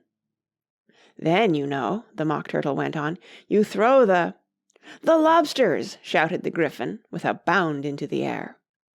"As far out to sea as you can—" "Swim after them!" screamed the Gryphon. "Turn a somersault in the sea!" cried the Mock Turtle, capering wildly about. "Change lobsters again!" yelled the Gryphon at the top of its voice. "Back to land again, and that's all the first figure," said the Mock Turtle, suddenly dropping his voice, and the two creatures, who had been jumping about like mad things all this time, sat down again very sadly and quietly, and looked at Alice. "It must be a very pretty dance," said Alice timidly. "Would you like to see a little of it?" said the Mock Turtle. "Very much indeed," said Alice. "Come, let's try the first figure," said the Mock Turtle to the Gryphon. "We can do without lobsters, you know. Which shall sing?" "Oh, you sing," said the Gryphon. "I've forgotten the words." So they began solemnly dancing round and round Alice, every now and then treading on her toes when they passed too close, and waving their forepaws to mark the time, while the Mock Turtle sang this, very slowly and sadly. "Will you walk a little faster?" said a whiting to a snail. "There's a porpoise close behind us, and he's treading on my tail. See how eagerly the lobsters and the turtles all advance. They are waiting on the shingle. Will you come and join the dance? Will you, won't you, will you, won't you, will you join the dance? Will you, won't you, will you, won't you join the dance? You can really have no notion how delightful it will be when they take us up and throw us with the lobsters out to sea." But the snail replied, too far, and gave a look askance. Said he thanked the whiting kindly, but he would not join the dance. Would not, could not, would not, could not, would not join the dance. Would not, could not, would not, could not join the dance. "What matters it how far we go?" his scaly friend replied. "There is another shore, you know, upon the other side. The further off from England, the nearer is to France. Then turn not pale, beloved snail, but come and join the dance. Will you, won't you, will you, won't you, will you join the dance? Will you, won't you, will you, won't you join the dance?" "Thank you. It's a very interesting dance to watch," said Alice, feeling very glad that it was over at last. "And I do so like that curious song about the whiting." "Oh, as to the whiting," said the Mock Turtle, "you've seen them, of course." "Yes," said Alice, "I've often seen them at She checked herself hastily. "I don't know where Din may be," said the Mock Turtle, "but if you've seen them so often, of course you know what they're like." "I believe so," Alice replied thoughtfully. "They have their tails in their mouths, and they're all over crumbs." "You're wrong about the crumbs," said the Mock Turtle. "Crumbs would all wash off in the sea, but they have their tails in their mouths, and the reason is—" Here the Mock Turtle yawned and shut his eyes. "Tell her about the reason and all that," he said to the Gryphon. "The reason is," said the Gryphon, "that they would go with the lobsters to the dance, so they got thrown out to sea, so they had to fall a long way, so they got their tails fast in their mouths, so they couldn't get them out again. That's all." "Thank you," said Alice. "It's very interesting. I never knew so much about a whiting before." "I can tell you more than that, if you like," said the Gryphon. "Do you know why it's called a whiting?" "I never thought about it," said Alice. "Why?" "It does the boots and shoes," the Gryphon replied very solemnly. Alice was thoroughly puzzled. "Does the boots and shoes?" she repeated in a wondering tone. "Why, what are your shoes done with?" said the Gryphon. "I mean, what makes them so shiny?" Alice looked down at them, and considered a little before she gave her answer. "They're done with blacking, I believe." "Boots and shoes under the sea," the Gryphon went on in a deep voice, "are done with a whiting. Now you know." "And what are they made of?" Alice asked in a tone of great curiosity. "Soles and eels, of course," the Gryphon replied rather impatiently. "Any shrimp could have told you that." "If I'd been the whiting," said Alice, whose thoughts were still running on the song, "I'd have said to the porpoise, 'Keep back, please. We don't want you with us.'" "They were obliged to have him with them," the Mock Turtle said. "No wise fish would go anywhere without a porpoise." "Wouldn't it really?" said Alice in a tone of great surprise. "Of course not," said the Mock Turtle. "Why, if a fish came to me and told me he was going on a journey, I should say, 'With what porpoise?'" "Don't you mean purpose?" said Alice. "I mean what I say," the Mock Turtle replied in an offended tone. And the Gryphon added, "Come, let's hear some of your adventures." "I could tell you my adventures beginning from this morning," said Alice a little timidly, "but it's no use going back to yesterday, because I was a different person then." "Explain all that," said the Mock Turtle. "No, no, the adventures first," said the Gryphon in an impatient tone. "Explanations take such a dreadful time." So Alice began telling them her adventures from the time when she first saw the White Rabbit. She was a little nervous about it just at first, the two creatures got so close to her, one on each side, and opened their eyes and mouths so very wide, but she gained courage as she went on. Her listeners were perfectly quiet till she got to the part about her repeating, "You are old, Father William," to the caterpillar, and the words all coming different, and then the Mock Turtle drew a long breath and said, "That's very curious." "It's all about as curious as it can be," said the Gryphon. "It all came different," the Mock Turtle repeated thoughtfully. "I should like to hear her try and repeat something now. Tell her to begin."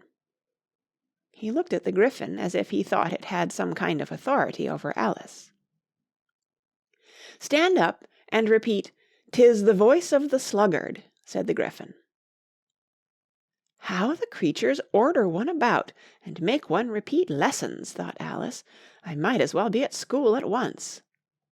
However, she got up and began to repeat it, but her head was so full of the lobster quadrille that she hardly knew what she was saying, and the words came very queer indeed. "'Tis the voice of the lobster, I heard him declare, You have baked me too brown, I must sugar my hair. As a duck with its eyelids, so he with his nose Trims his belt and his buttons, and turns out his toes. When the sands are all dry, he is gay as a lark, And will talk in contemptuous tones of the shark, But when the tide rises, and sharks are around, His voice has a timid and tremulous sound." "That's different from what I used to say when I was a child," said the Gryphon. "Well, I never heard it before," said the Mock Turtle, "but it sounds uncommon nonsense." Alice said nothing. She had sat down with her face in her hands, wondering if anything would ever happen in a natural way again. "I should like to have it explained," said the Mock Turtle. "She can't explain it," said the Gryphon hastily. "Go on with the next verse." "But about his toes," the Mock Turtle persisted. "How could he turn them out with his nose, you know?" "It's the first position in dancing," Alice said, but was dreadfully puzzled by the whole thing, and longed to change the subject. "Go on with the next verse," the Gryphon repeated impatiently. "It begins, 'I passed by his garden.'" Alice did not dare to disobey, though she felt sure it would all come wrong, and she went on in a trembling voice.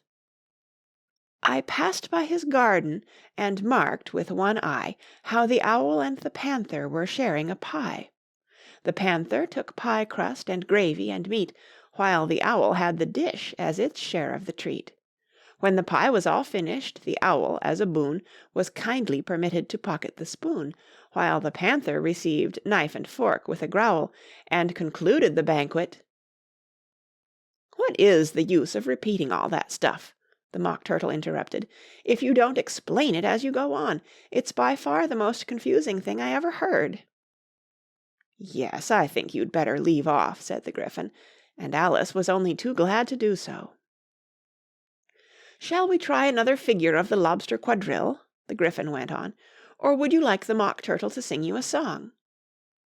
"Oh, a song, please, if the Mock Turtle would be so kind," Alice replied, so eagerly that the Gryphon said, in a rather offended tone, no accounting for tastes. Sing her Turtle Soup, will you, old fellow?" The Mock Turtle sighed deeply, and began, in a voice sometimes choked with sobs, to sing this: "Beautiful soup, so rich and green, Waiting in a hot tureen, Who for such dainties would not stoop? Soup of the evening, beautiful soup, Soup of the evening, beautiful soup, Beautiful soup, beautiful soup, Soup of the evening, beautiful, beautiful soup." Beautiful soup! Who cares for fish, game, or any other dish? Who would not give all else for 2 pennyworth only of beautiful soup?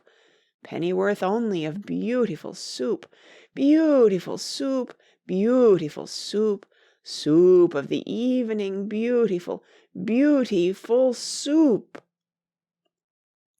"Chorus again!" cried the Gryphon, and the Mock Turtle had just begun to repeat it, when a cry of "The trial's beginning!"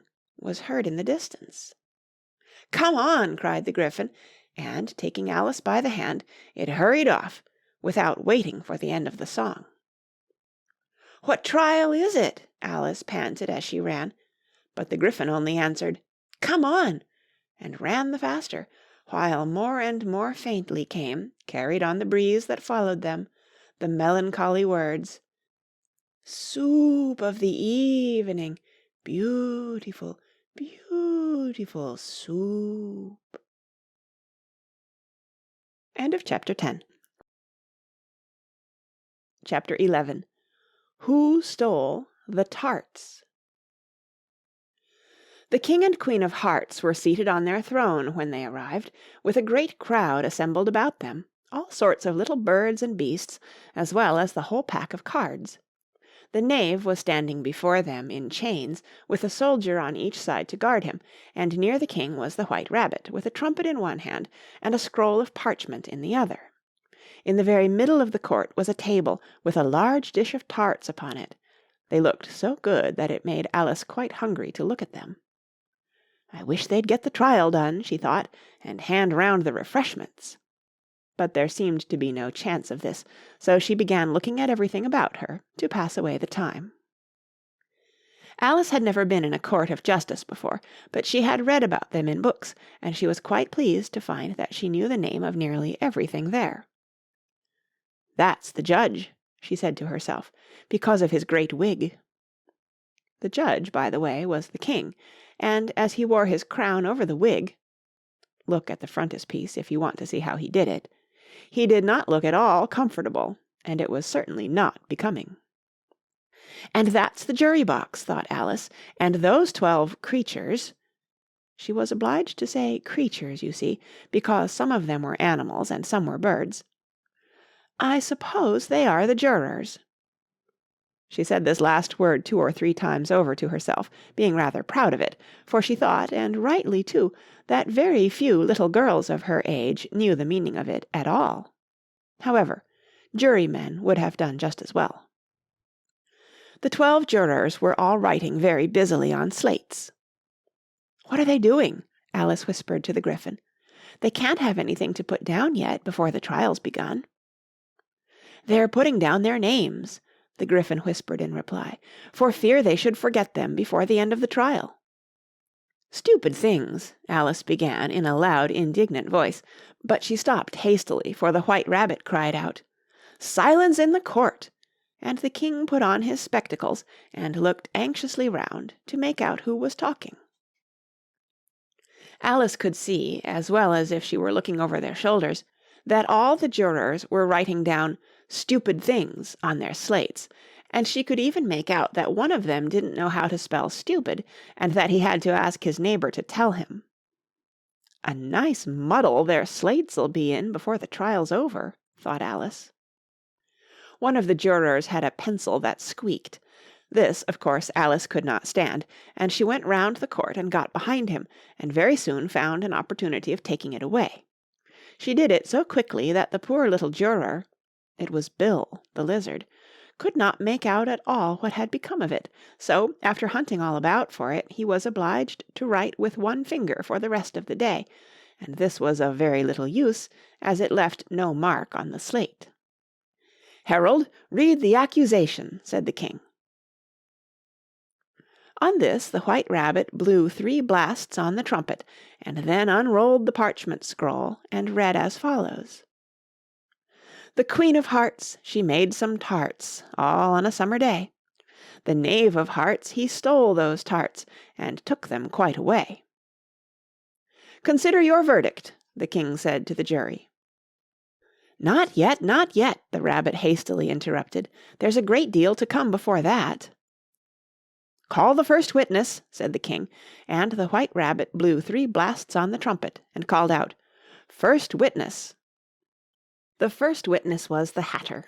He came in with a teacup in one hand and a piece of bread and butter in the other. "I beg pardon, your Majesty," he began, "for bringing these in, but I hadn't quite finished my tea when I was sent for." "You ought to have finished," said the king. "When did you begin?" The Hatter looked at the March Hare, who had followed him into the court, arm in arm with the Dormouse. "14th of March, I think it was," he said. "15th," said the March Hare. "16th," added the Dormouse. "Write that down," the king said to the jury, and the jury eagerly wrote down all 3 dates on their slates, and then added them up, and reduced the answer to shillings and pence. "Take off your hat," the king said to the Hatter. "It isn't mine," said the Hatter. "Stolen!" the king exclaimed, turning to the jury, who instantly made a memorandum of the fact. "I keep them to sell," the Hatter added as an explanation. "I've none of my own. I'm a hatter." Here the queen put on her spectacles and began staring at the Hatter, who turned pale and fidgeted. "Give your evidence," said the king, "and don't be nervous, or I'll have you executed on the spot." This did not seem to encourage the witness at all. He kept shifting from one foot to the other, looking uneasily at the queen, and in his confusion he bit a large piece out of his teacup instead of the bread and butter. Just at this moment Alice felt a very curious sensation, which puzzled her a good deal until she made out what it was. She was beginning to grow larger again, and she thought at first she would get up and leave the court, but on second thoughts she decided to remain where she was as long as there was room for her. "I wish you wouldn't squeeze so," said the Dormouse, who was sitting next to her. "I can hardly breathe." "I can't help it," said Alice very meekly. "I'm growing." "You've no right to grow here," said the Dormouse. "Don't talk nonsense," said Alice more boldly. "You know you're growing too." "Yes, but I grow at a reasonable pace," said the Dormouse, "not in that ridiculous fashion." And he got up very sulkily and crossed over to the other side of the court. All this time the Queen had never left off staring at the Hatter, and, just as the Dormouse crossed the court, she said to one of the officers of the court, "Bring me the list of the singers in the last concert," on which the wretched Hatter trembled so that he shook both his shoes off. "Give your evidence," the King repeated angrily, "or I'll have you executed, whether you're nervous or not." "I'm a poor man, your Majesty," the Hatter began in a trembling voice, "and I hadn't begun my tea, not above a week or so, and what with the bread and butter getting so thin, and the twinkling of the tea—" "The twinkling of the what?" said the King. "It began with the tea," the Hatter replied. "Of course twinkling begins with a T," said the King sharply. "Do you take me for a dunce? Go on." "I'm a poor man," the Hatter went on, "and most things twinkled after that, only the March Hare said—" "I didn't," the March Hare interrupted in a great hurry. "You did," said the Hatter. "I deny it," said the March Hare. "He denies it," said the King. "Leave out that part." "Well, at any rate, the Dormouse said—" the Hatter went on, looking anxiously round to see if he would deny it too, but the Dormouse denied nothing, being fast asleep. "After that," continued the Hatter, "I cut some more bread and butter." "But what did the Dormouse say?" one of the jury asked. "That I can't remember," said the Hatter. "You must remember," remarked the King, "or I'll have you executed." The miserable Hatter dropped his teacup and bread and butter, and went down on one knee. "I'm a poor man, your Majesty," he began. "You're a very poor speaker," said the King. Here one of the guinea pigs cheered, and was immediately suppressed by the officers of the court.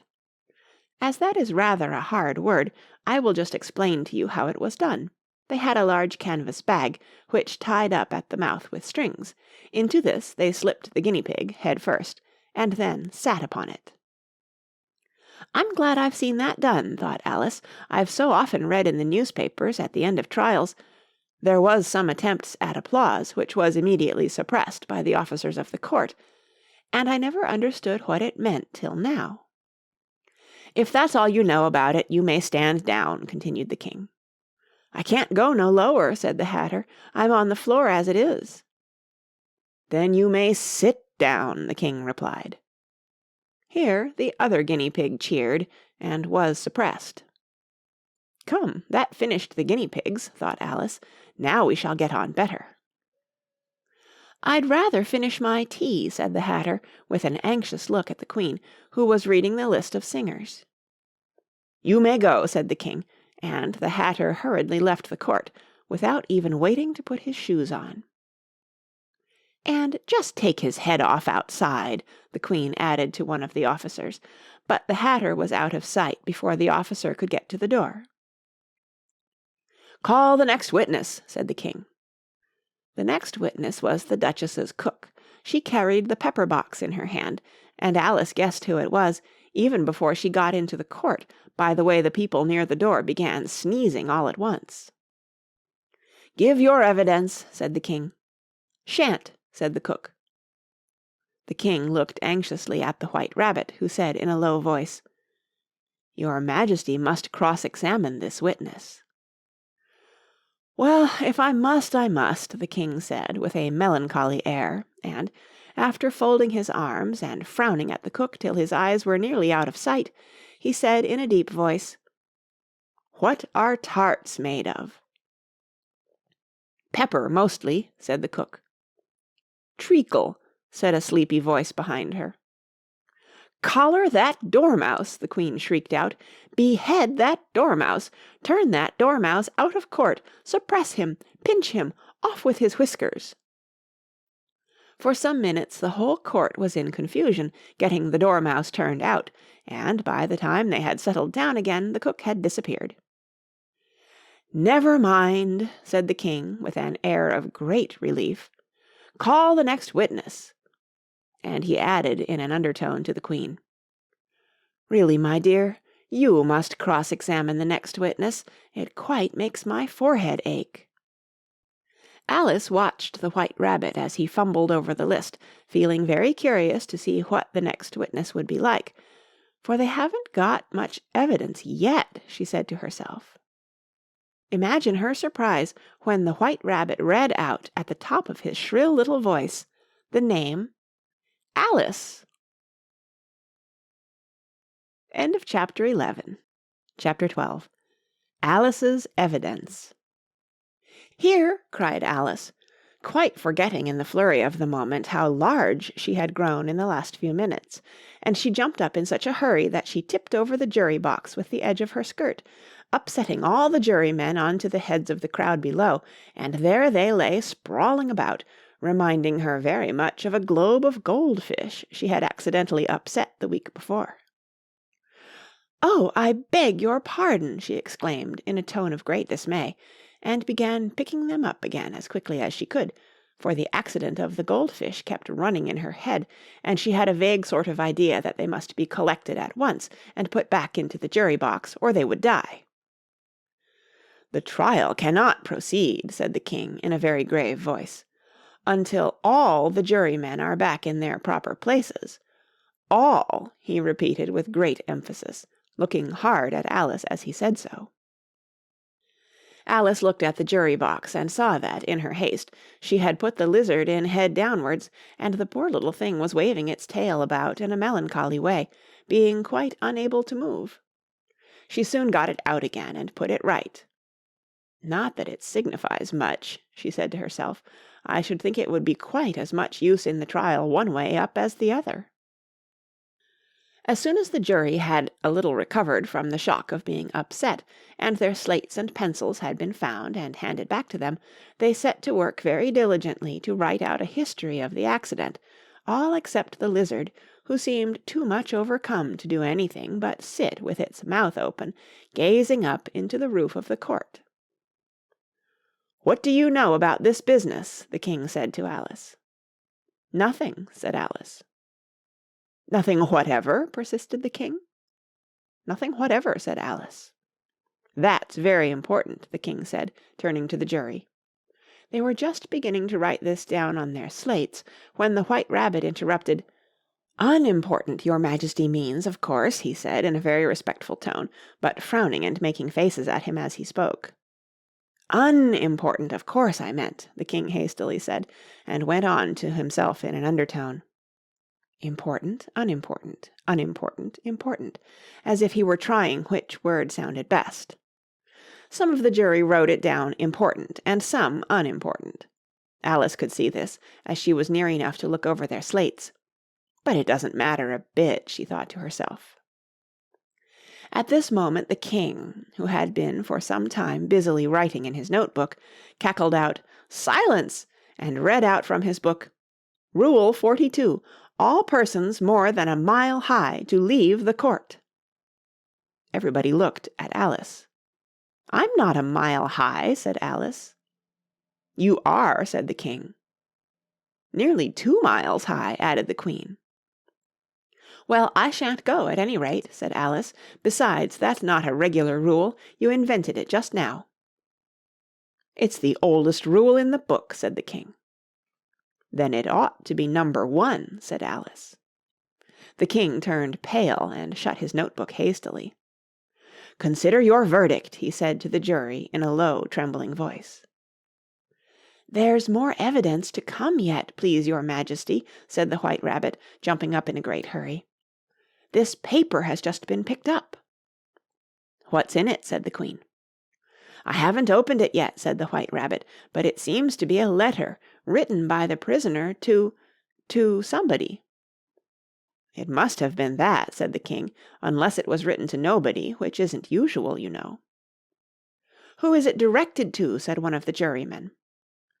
"It isn't directed at all," said the White Rabbit. "In fact, there's nothing written on the outside." He unfolded the paper as he spoke, and added, "It isn't a letter, after all. It's a set of verses." "Are they in the prisoner's handwriting?" asked another of the jurymen. "No, they're not," said the White Rabbit, "and that's the queerest thing about it." The jury all looked puzzled. "He must have imitated somebody else's hand," said the king. The jury all brightened up again. "Please, your majesty," said the knave, "I didn't write it, and they can't prove I did. There's no name signed at the end." "If you didn't sign it," said the king, "that only makes the matter worse. You must have meant some mischief, or else you'd have signed your name like an honest man." There was a general clapping of hands at this. It was the first really clever thing the king had said that day. "That proves his guilt," said the queen. "It proves nothing of the sort," said Alice. "Why, you don't even know what they're about." "Read them," said the king. The White Rabbit put on his spectacles. "Where shall I begin, please your majesty?" he asked. "Begin at the beginning," the king said gravely, "and go on till you come to the end. Then stop." These were the verses the White Rabbit read. "They told me you had been to her, and mentioned me to him. She gave me a good character, but said I could not swim. He sent them word I had not gone, we know it to be true. If she should push the matter on, what would become of you? I gave her 1, they gave him 2, you gave us 3 or more. They all returned from him to you, though they were mine before. If I or she should chance to be involved in this affair, he trusts to you to set them free exactly as we were. My notion was that you had been, before she had this fit, an obstacle that came between him and ourselves and it. Don't let him know she liked them best, for this must ever be a secret, kept from all the rest, between yourself and me."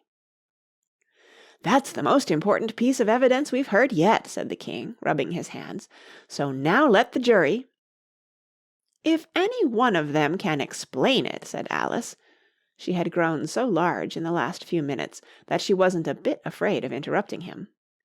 "I'll give him 6pence. I don't believe there's an atom of meaning in it." The jury all wrote down on their slates, "She doesn't believe there's an atom of meaning in it," but none of them attempted to explain the paper. "If there's no meaning in it," said the king, "that saves a world of trouble, you know, as we needn't try to find any. And yet I don't know," he went on, spreading out the verses on his knee and looking at them with one eye. "I seem to see some meaning in them, after all. Said I could not swim. You can't swim, can you?" he added, turning to the knave. The knave shook his head sadly. "Do I look like it?" he said, which he certainly did not, being made entirely of cardboard. "All right so far," said the king, and he went on muttering over the verses to himself. "We know it to be true." That's the jury, of course. "I gave her 1, they gave him 2. Why, that must be what he did with the tarts, you know." But it goes on, "They all returned from him to you," said Alice. "Why, there they are," said the king triumphantly, pointing to the tarts on the table. "Nothing can be clearer than that. Then again, before she had this fit. You never had fits, my dear, I think," he said to the queen. "Never!" said the queen furiously, throwing an inkstand at the lizard as she spoke. The unfortunate little Bill had left off writing on his slate with one finger, as he found it made no mark, but now he hastily began again, using the ink that was trickling down his face, as long as it lasted. "Then the words don't fit you," said the king, looking round the court with a smile. There was a dead silence. "It's a pun," the king added in an offended tone, and everybody laughed. "Let the jury consider their verdict," the king said, for about the 20th time that day. "No, no," said the queen, "sentence first, verdict afterwards." "Stuff and nonsense," said Alice loudly. "The idea of having the sentence first." "Hold your tongue," said the queen, turning purple. "I won't," said Alice. "Off with her head," the queen shouted at the top of her voice. Nobody moved. "Who cares for you?" said Alice. She had grown to her full size by this time. "You're nothing but a pack of cards." At this the whole pack rose up into the air and came flying down upon her. She gave a little scream, half of fright and half of anger, and tried to beat them off, and found herself lying on the bank with her head in the lap of her sister, who was gently brushing away some dead leaves that had fluttered down from the trees upon her face. "Wake up, Alice dear," said her sister. "Why, what a long sleep you've had."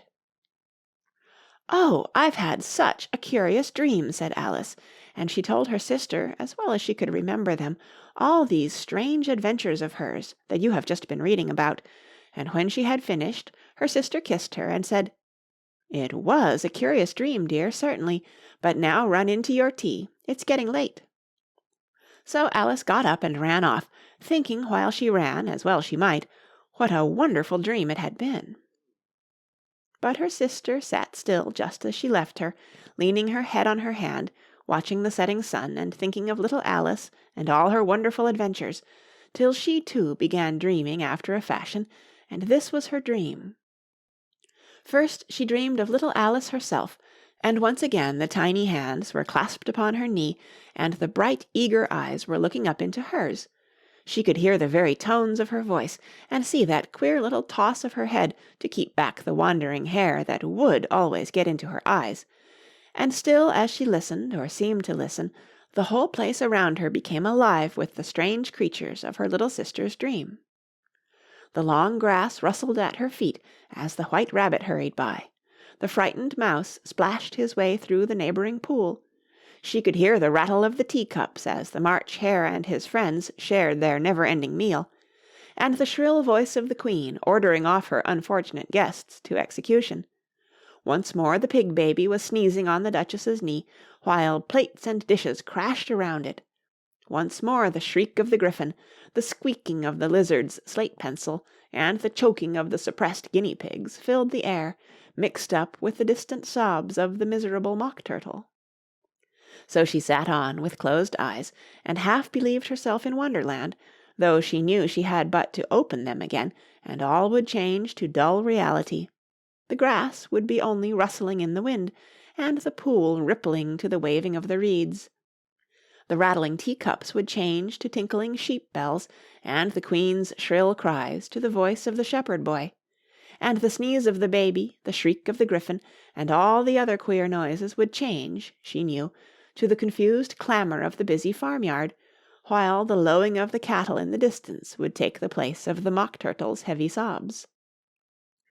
Lastly, she pictured to herself how this same little sister of hers would, in the aftertime, be herself a grown woman, and how she would keep, through all her riper years, the simple and loving heart of her childhood, and how she would gather about her other little children, and make their eyes bright and eager with many a strange tale, perhaps even with the dream of Wonderland of long ago, and how she would feel with all their simple sorrows, and find a pleasure in all their simple joys, remembering her own child life and the happy summer days. The end. That's the end of Alice's Adventures in Wonderland by Lewis Carroll. Read by Kara Shallenberg.